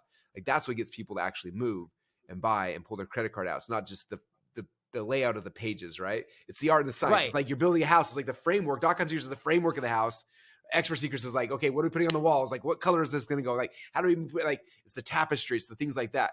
Whereas, like, if you think about it, like honestly, I think in the updated .com Secrets book, I share like 10 funnels. Like, that's pretty much all. Like, there's not that much more. Like, there's 10 funnels, right? And they, like, everyone who's got a webinar funnel that's working, they all structurally look identical. So it's not like, what funnel, like, how does the funnel work? Like, like, it's these 4 pages. Like, but the thing that makes it work or not work is the art on top of it. Like, how do you tell the story in a way to get someone to buy? Like, that's the key. And so, yeah, that's why book number 2 had to be written. And I'm glad I wrote it, but it was a lot of work. Yeah. Okay. But once I grasped this, my perspective shifted because all of a sudden, and like, I love ClickFunnels, Russell. I'm not going anywhere, right? But all of a sudden I realized I didn't need landing pages to build a funnel, right? Like, and so in my head, I went, oh my gosh, this works everywhere. Oh my gosh, I can build a funnel in a podcast episode or on a podcast show. I can build it in person. I can build it online. I can build it in content. I can build it this. And like all of a sudden, when the lens came off of, hey, stop looking at design for a second. Stop looking at the funnel type for a second. Stop looking at the landing page. Like, go find funnels in people's words. And I've told you this before. I think I was on your show or whatever. Like, some people have art, like they like painting. Some people have art they like drawing. Some people have art they like cars. Like my art is words, right? I love words. I love being able to rearrange words and tell stories with words and like making people believe or know and understand certain things with words, right? And so when I started looking at funnels through the lens of how do I find funnels with words, everything changed. Because now, and like one of my favorite people to, and I'm going to preface this by saying, please understand that don't go follow this person unless you have a very high tolerance for profanity. But like Alex Becker is one of the most fascinating people for me to watch, right? And like everything that he's doing with crypto or whatever, because I'm like, the way that guy communicates his words on his funnels, I mean, like his funnels are the stupid, simplest funnel. It's like a page, a video, and a bunch of testimonials and a book your call button. I mean, like $20 million, right? It was ridiculous, right? But it was because the way that he told the story, the way that he communicated that all the way through, it was like that became the thing that sold the product, whatever it was. And I'll never forget Brad Gibb. And actually, can I tell you the story real quick? I don't think I've actually told you this, of like how I actually came up with the name Master Story. Yeah. So it's interesting. This is, so after my brother died, we go around the world, right? And we're traveling or whatnot. And Brad actually hits me up, right? And he's like, we're trying to build this community and like, everyone tells us you're the guy to go to, blah, blah, blah, blah, or that and the other, right? And so anyway, we end up getting a client, like they sign as a client or whatever. And I'm over in the Philippines and I've got my little hotspot like in the window, like to get like service or whatever. And I'm typing this. And like, I call Brad, I was like, Brad, like it's time to do like, what, like to get the information I need from you. And he's like, cool. Like, what do you need? I was like, I need a 3-hour phone call. And he's like, what? Like, I can't, I'm not gonna give you a 3-hour, like what? Like that's so long, right? And I'm like, no, I need that because like, I need to understand you. Like I need to understand like what I'm working with. And he's like, well, like, okay, like I'll give you the 3-hour call, but like, what are we, like, what's it, like, what are we doing on it? Like what? And I'm like, well, I'm trying to figure out like what I'm going to say and like how I'm going to position it. And like at the time, like I'm struggling to figure this out. And he's like, okay, so like you need to like know my story or like you need to know like my background. I'm like, I need to know what's the master story that I'm going to tell. And I just wrote master story at the top of it. Now at the time, I had no idea that's what I was going to call these things.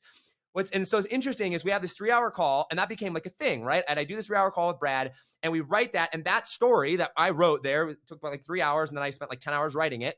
Is the story that we implemented into their community.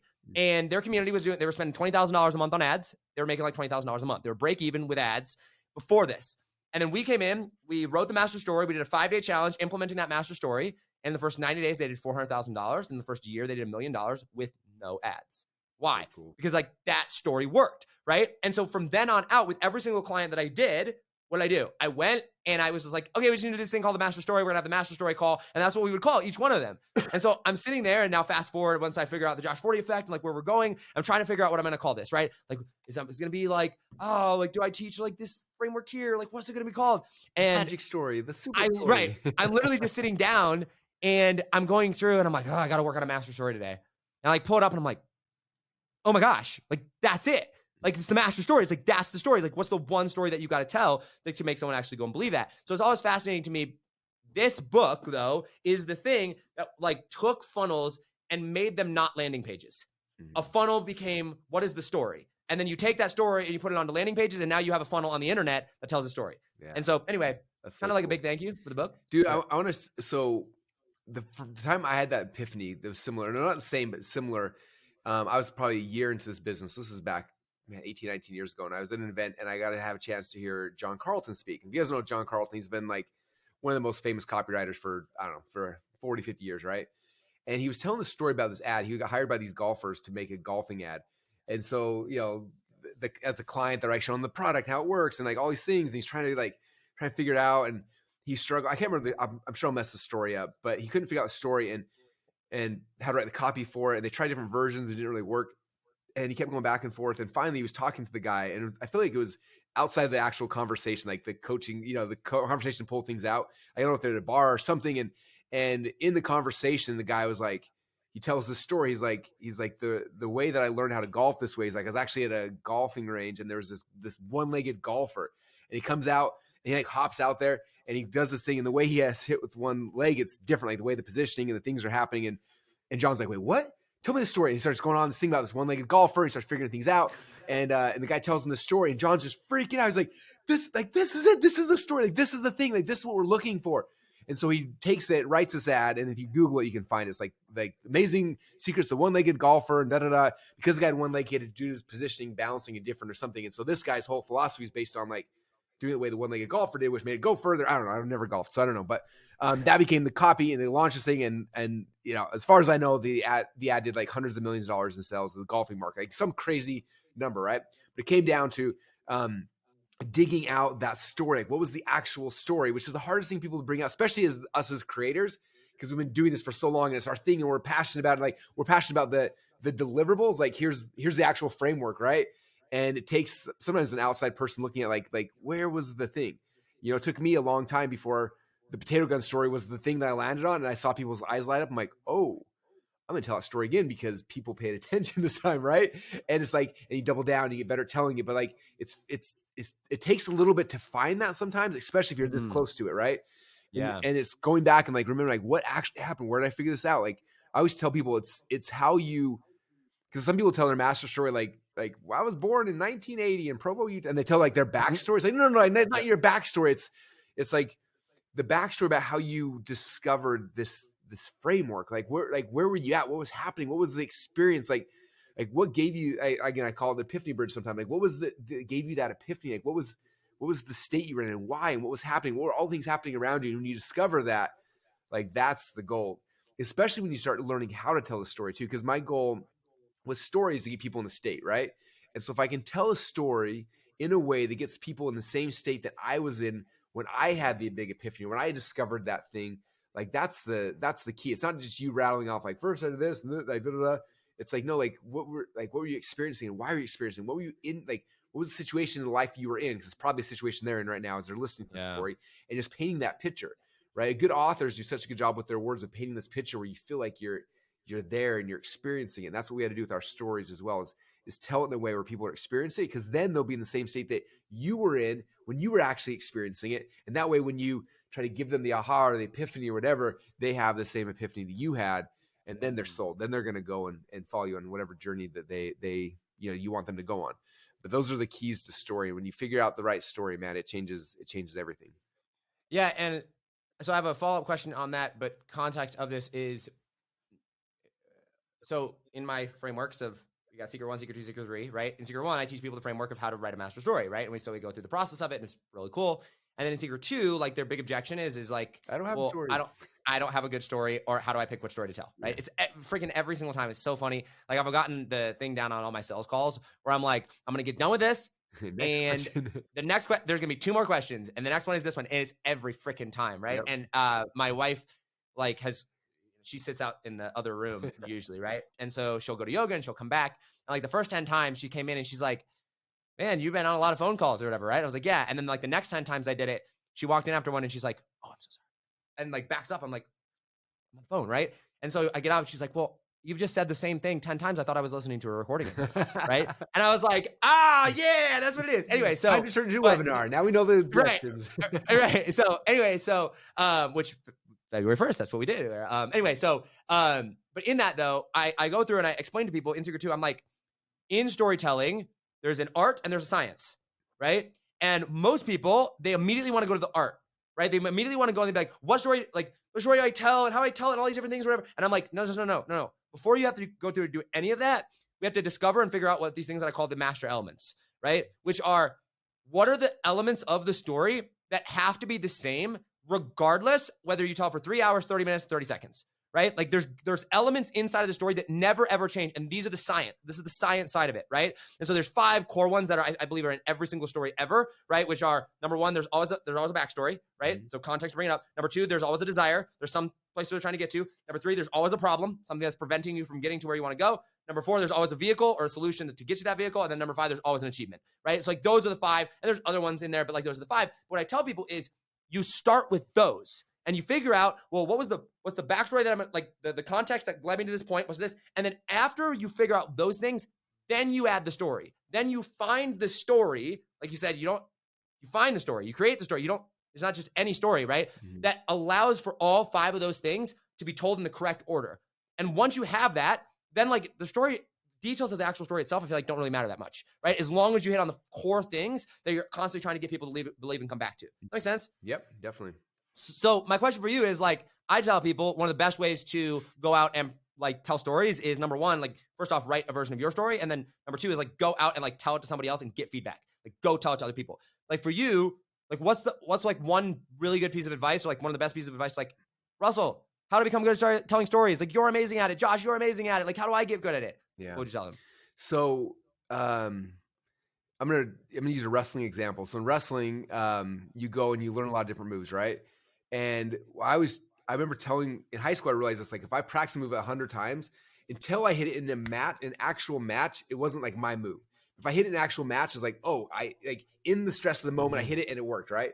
But for me to be able to hit it in a match, I've got to practice it a whole bunch of times ahead of time, right? So coach would teach me to move, or my dad would teach me to move. We go practice it. And then I knew that like I got to do this in a match or else it won't be my move. It's just something I learned. So I do it in a match and I execute in a match is now my move and I can do it over and over and over again, right? And so then I'd go in the match, I hit it, and then it's like, okay, this is my move now. And now it would just subconsciously come to me when I would be in a flurry and all of a sudden, boom, it comes out. You're like, it just showed up. That's so crazy. So the same thing is true with stories, right?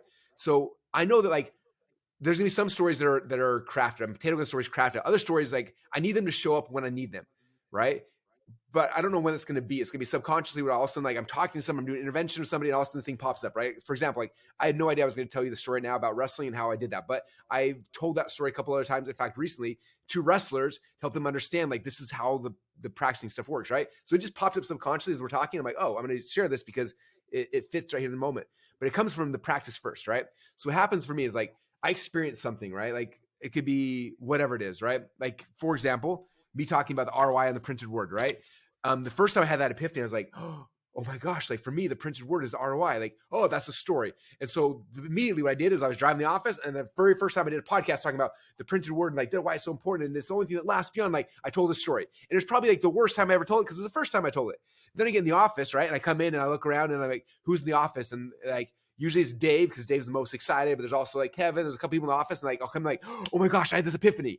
Right? I had the epiphany that morning. I did a podcast on the drive-in. Now I'm telling it to Dave, and I'm feeling reactions. If Dave's like, cool, that's awesome. I'm like, okay, it's a good story, but not a great story. If Dave's like, and he's freaking out, I'm like, oh my gosh, this is awesome, right? And then I had it again. Yeah. And then, a week later, I'm in a podcast with you, and I say it again. And then Rachel Hall sent me in her podcast, and I shared it there. And I just start sharing it in different places until it becomes like my own. And then like it just arises and shows up when it needs to show up.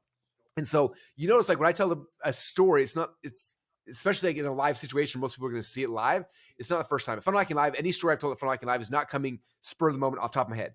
Even the ones that come spur of the moment top of my head. It's something I've been practicing. All of a sudden it shows up in the moment when I need it.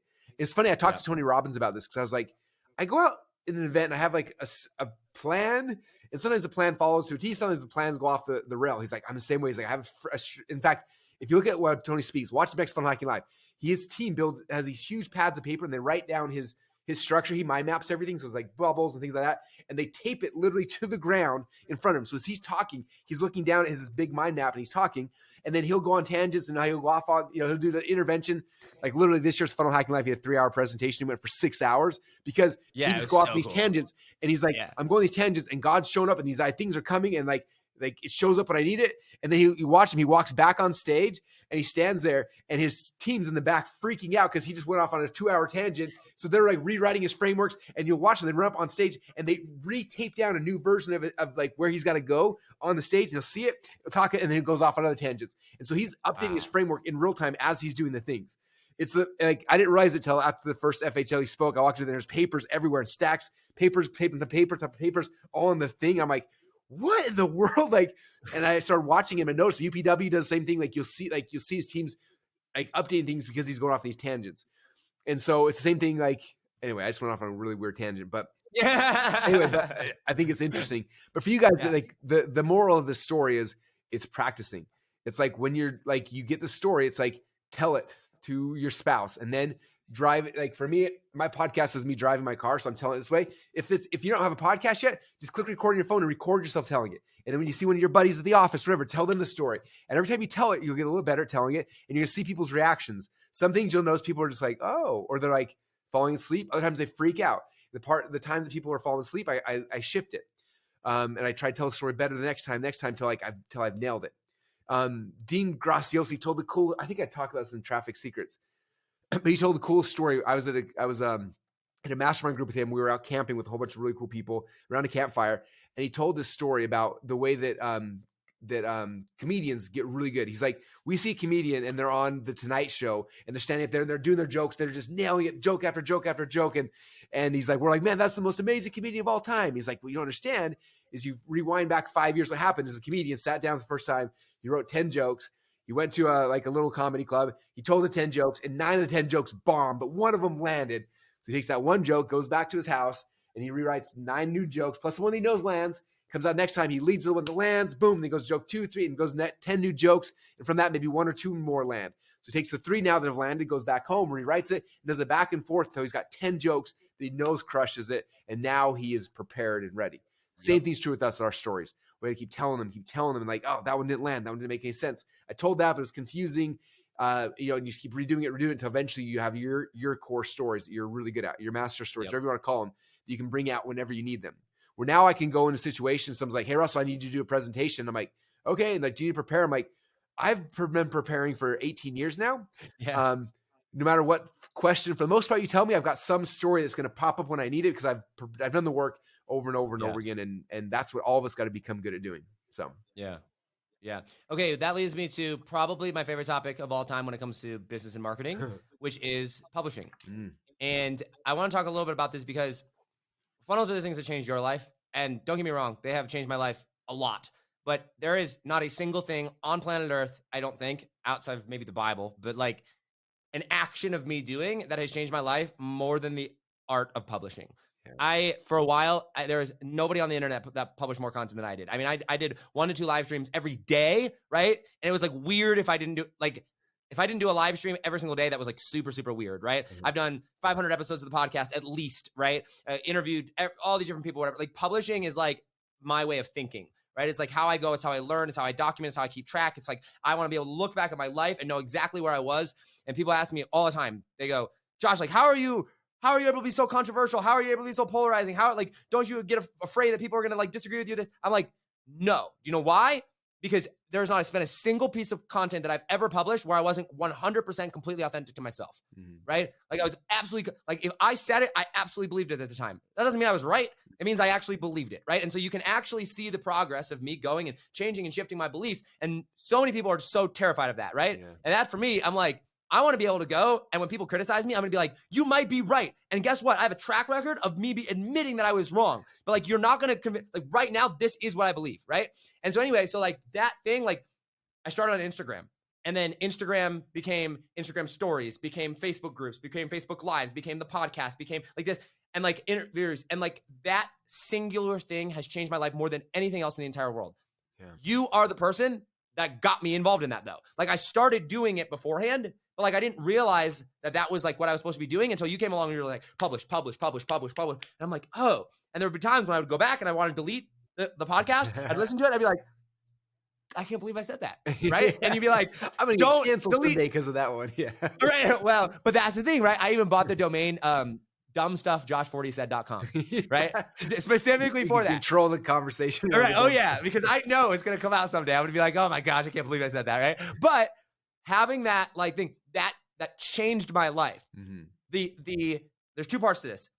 The first I want to talk about, actually, I'm not even going to tell you the second part. The first, I want to talk to you about publishing, right? Like, why publishing? Why is it so important? Like, you are the CEO of this you were the CEO of this $1 billion company, right? You've got all the money like that you need possibly ever, right? Like, you don't have to be doing this, but like, yeah, you're here, you're doing a podcast and you're writing books and you're like, it's like, why, Russell? Like, why publishing? What does it do? Yeah.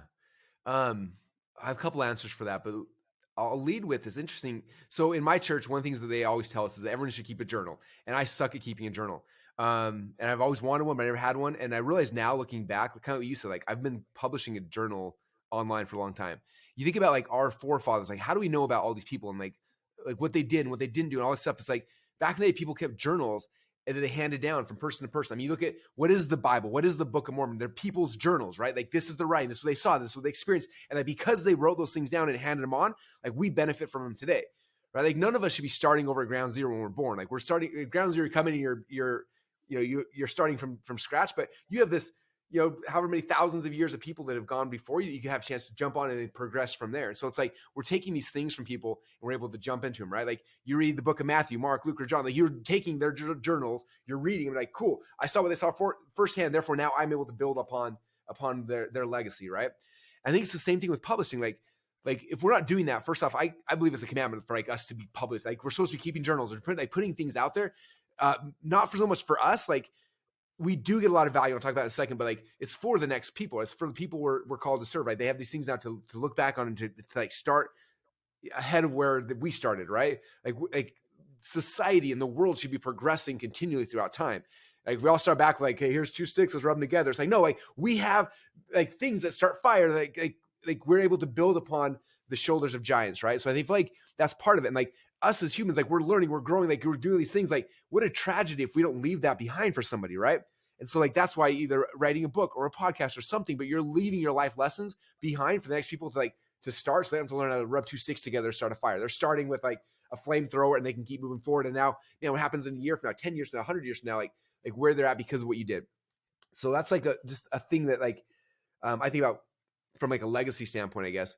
From a like, why do we do it technically? Like it's for a couple of purposes. Number one is like it helps each of us to find our voice. Like I feel like you were better naturally, and maybe not, I haven't seen your earliest episodes, but I feel like you were better naturally publishing than me. I was not. Like if you look at my old stuff, like I was so bad. Like in fact, I feel like God made me the worst of the worst so that he could like be like, if that guy can do it, any of you guys can do it, right? But like it helps you to find your voice. Like I was not comfortable talking in anywhere. But it got me talking consistently over and over and over again, where you feel more comfortable and you feel less awkward. And you start like putting these thoughts into coherent words. Like you said, like the act of writing is like taking chaos and putting it into a process or a framework. So it's good for you. And so that's a big part, is it gives you time to find your voice.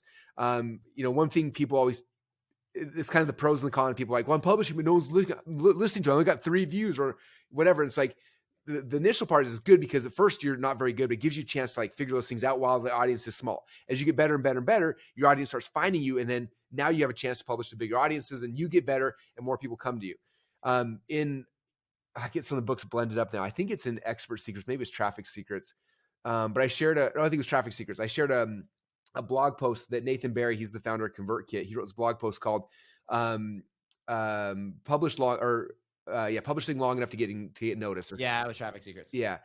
And it was interesting because he talked about, he's like, if you think about most TV shows nowadays, right? He's like, you don't like new shows coming out. Let's go watch see episode number 1. Like most of us, we wait until something has been, 3 or 4 seasons in, and everyone's talking about it. It's like, oh, cool, I'm gonna go back and I'm gonna start at the beginning and binge watch all the shows, right? Like we wait because there's so much content being produced. We wait to see like what's gonna rise to the top, what's gonna last beyond itself, right? If something that lasts a season gets canceled, it's like, okay, must not have been good. Glad I didn't waste my time on that, right? But it's been on 3 seasons and everyone's talking about it. It's like, okay, this is worthy of my time. I'm gonna go back. And so what consistent publishing does is it gives you the ability to last long enough for your audience to find you, right? To see that you're going to rise to the top. The fact that you did 500 episodes of your original podcast shows that like it's good enough that you're keeping on doing it. You're still interested, right? Other people are interested. It's like it's rising to the top where now it's like, okay, I'm gonna invest time in Josh's podcast because he's invested so much time in it. I know it's got to be good, right? And so publishing does a couple things. It gives you a chance, first off, to find your voice, and second off, it gives your audience a chance to find you.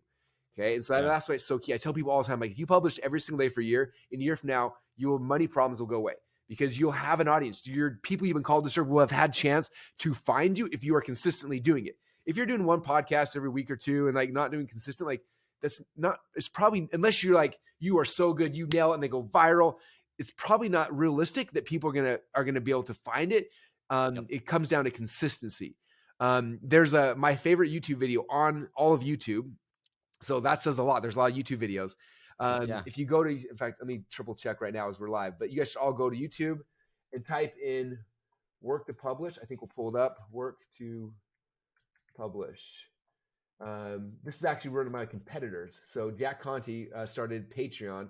He's got a YouTube video from a little event he did, and the video is like 10 minutes long. It's called Work to Publish by Jack Conte. It is the greatest video on all of YouTube for sure, maybe the entire internet. But it's all about this. Like, Russell, this episode is on YouTube. So okay, this one will now trump it. This will now be the newest best. Okay, this will be the new coolest one. But this is this thing he's talking about. He talks about like we don't know what we're gonna be famous for, right? And most of us are trying to make the thing we're gonna be famous for. We don't know what it is. So you got to put stuff out there. He talks about funnels actually, which is probably why I love it so much. But he's like the world's a funnel, right? Like he talks about artists who like wrote 10,000 songs, and from that they had 100 hits, and from that 2 became whatever, and 1 became the greatest thing in the world. Like we don't know what we're going to be famous for. We don't know what the world's going to want. We don't know what the market wants until it's out there. So our job is to be publishing and putting things out there. So again, it's called Work to Publish. Like I hope you guys all go and watch that video, but it's all about putting all these things out there because you have no idea what the world's going to know, like what the world's going to grasp onto, right? You publish 100 videos, 1 might go viral, and that's the thing that goes big, right? But you don't know that till you publish 100 videos. So it's key to be out there and like working to publish and putting things out there consistently over and over and over again. And as you do that, again, you find your voice, the market finds you, and then you find the threads that go deep, right? You found for you, it was you talking about master story that went deep that all of a sudden it's like, oh my gosh, my people want this. Now I know what to put my business, my brand, and everything around. But you didn't know that. I mean, how many years have you been in business now before you identified that? 4.5 years of 4.5 years. Everyone's getting in business. Like, I'm going to wait till I figure out my ClickFunnels. Like, what? You will never find your ClickFunnels because you're not worthy of it because you haven't gone out there and published your face off, right? I found funnels because I was hundreds and hundreds, maybe even 1,000 episodes into me publishing stuff. And I was like, man, there's this common thread. The thing that people keep wanting from me the most is this thing called funnels. Maybe we should double down on that. I'm going to write a book on it. And then that's where all of a sudden my world changes. But it came down to me publishing insane amount. I mean, I ran a print newsletter for a decade, 12 months for a year, for 10 years. So that's 120 issues of a print newsletter I ran, teaching everything that I could figure out before I figured out, like, for the pulse of the market was like, oh, funnels, that's what we want from you. Like, oh, really? Wow. Huh, I'm going to go deep on that. But I want you guys to understand, like, it's like you don't find those things. You don't become worthy of your calling until you've shown up and you keep doing it. And then it's going to hit you in the face. Master stories hit you in the face. Funnels hit me in the face. Literally. Like, it was like, I've been doing this for 2 years. How did I not notice it? Yeah. And so, like, and what's interesting too with that is, like, I know for me, and this goes back to stories, and I'm not biased in any way, shape, or form. I'm the most unbiased, completely, non-polarizing, non-opinionated person. But like for me, like the thing that not only made my stories better, made my podcast better and allowed more people to actually go and listen to them and share them and spread them was the better I got at telling stories. And the way that I always do, I give this analogy. I live in Colorado, right? Freaking blizzard outside right now. But I live like 10 minutes from the foot of the mountains, right? And in the mountains, there's all these little creeks and streams and waterfalls and lakes and things. There's one river, right? One. And that river is the one that comes down, it goes Colorado River, and it goes and it, does all Colorado and all of California and like whatever it is, right? That river, that's your master story. Everything has to lead back to the master story. But guess what? all those creeks and streams and lakes and ponds, all those are pieces of content, right? And if you want people to go and get into that river, into your story, into your world, know about you, all that, you got to go and put out those lakes and those streams and those creeks to all flow back into that. And so like when you do that, think of every single piece of content, whether it's an ad or a podcast or a thing, as a something you're throwing out there to grab the people and bring them back into that river, right? And so you're literally just telling little pieces of the master story from those. You're telling this analogy, you're going, further in, or this one, and going further in, and that brings people back in, and it brings them down the mountain, down into your business, down into your world. Dude, that's the way that so good. Yeah. And I'm curious, can I ask you a question on that? Yeah. Because you were talking about this for a long time. When was it that you discovered, like, that analogy, that story, because it's powerful and it's beautiful. I can see the visual. Like, when was it when you were like, it's like a river and lakes? Because there was a time that didn't just like come up in your head. I want people to understand this isn't something like Josh, like, oh, it's like day number one. I'm sure somewhere you're like, you had the epiphany of like, oh, this is what it's like. And now it's like this tangible thing that we can all look at, and like, it makes so much sense. Yep. Okay. No, I know exactly when this happened too. So I'm reading Expert Secrets. Guys, there's a greatest recurring book of all time. theme. Come on now, read it. Okay? Greatest book of all time. Like one marketing book for the rest of my life. Here it is. Okay. But one of the things that you kept talking about, and I would, every single time I would watch a podcast from you, or every single time I would watch a webinar from you or whatever, this thing you kept saying is kind of like. It's the kind of like bridge, right? It's kind of like, I'm like, okay, there's got to be a kind of like bridge for a master story. Like, I don't know what that is. And so I start going, and I came up with like 20 different ones I was trying. And it was just like flop. And so I did this exercise. This was towards the end of last year. I was like, okay, I'm just going to get on the phone. I'm going to get on the phone with 20 of my customers, and I'm going to talk to them one-on-one, and I'm going to start testing these analogies on that, right? And I literally would go, and I would go down there, and I would try one analogy towards the beginning and like wouldn't land, right? And then I would try like a different one, like later on in the call, because my purpose of these calls was not to sell anybody, right? That was the result that ended up happening. But I was like, I want to know the stories. I got to tell people to sell somebody. I did 20 different calls, right? Most people don't even do 2, right? And about the 5th or 6th one in, that one was the one, like I would tell it, and like I would actually see it. I would see people understand it. And they'd be like, oh, and they would start taking notes, right? Or they would go and they start typing on their computer, be like, oh my gosh, I got an epiphany. And it was like that, right? And as soon as I like do that, I was like, oh my gosh, that's the one. And like when I first told it the first time, I was like, this is for sure not the one, right? For sure not the thing that's going to make the most sense, right? But then as I started telling it more and I started more, and this is when Leah came back in and was like, well, I thought it was a recording of you, right? Because you just kept telling it over and over and over, and always came back to that one. And it worked, because here I am. I'm in Colorado. Everybody knows mountains, rivers. They understand the concept of it. And it just happens that Colorado has one river, right? And it all comes down the mountain. Like that becomes a thing. And so that's what it was. It was literally talking to my avatar, not even creating content, like literally on the phone with them 20 different times, testing different kind of like bridges. See, you guys, everyone's listening to this. Like, you understand, you don't get to pick what you're famous for. Like, it's just putting stuff out there and then like listening to the market. Like, what do they respond to? What do they want more of? Like, what are they listening to? So it's like during this first part, the creative part, it's fun, it's exciting. You're trying to figure things out, and it's really frustrating sometimes. You're like, what am I like? I love Stephen Larson. We have this conversation a lot. Like, he's just like, I'm good at all these things. Like, it's like, yeah, but like he's done great. But as soon as he hones in on the thing, that's when he's gonna blow up, right? Like for me, like I mean, it was 14, 15 years that I was doing well. I had 1,000 things I was teaching that I was good at. It wasn't until like I had done enough that I heard the market and said, okay, I'm going to double down on funnels. So writing a book. Met with Todd, build ClickFunnels. Like all of a sudden it's like boom. And then when you figure out that thing, but you can't know what it is until you're out there. Like you said, talking to 20 people or doing 20 podcast episodes or doing blog posts. Well, and that too. As we start finding those things out and identifying. That came off the back of 500 podcast episodes too. Yeah. Like, and that's how I knew, like, okay, well, I need a kind of like bridge. And that's how I kind of knew this and that. And it's like your brain, one of the most powerful things that I learned about the brain is when I discovered this, like how the subconscious mind works. Yeah. Right. And I can't remember, it was Deep Work, right? One of my favorite, oh my gosh, like top 10 books of all time, like Psycho-Cybernetics, non-Bible, not religious, but Psycho-Cybernetics #1. But like Deep Work is like, so good. Anyway, it's this yellow book. Anyway, so in that he talks about how oftentimes the very best thing that you can possibly do, like for your brain, is just go to sleep. And you know why? He's like, because when you're focused on something for so long, you're trying to solve it in your conscious mind. He's like, when you give your mind a break, then your subconscious mind starts to solve it. And he's like, 90% of your brain power is in your subconscious mind. And so he's like, most of the time you just need to go to sleep. You need to give your brain a rest, and you need to let your subconscious mind solve it, right? And so many times I'm like stuck on something. I'll come back a day or 2 or 3 later, and I'm like, oh my gosh, I figured it out. And like it happened in 10 seconds, right? But it's like because your subconscious mind was working on it. And so that's cool. going through and telling stories and figuring out and doing podcasts and creating content and getting feedback or whatever, like that epiphany did not come right away. It came from my subconscious mind trying it over and over and over and over and over and over again. So cool. Okay. I know you have a hard cutoff. So do I. So I have a couple rapid fire questions for you. A couple of them come from the community. A couple of them I'm just super interested in. One of them. Are you ready for this? Are you ready for rapid fire? I'm ready. All right. Number one. What's the craziest way you've ever made money? Oh. I can't even think. I mean, getting a legitimate job serving tables. I don't know.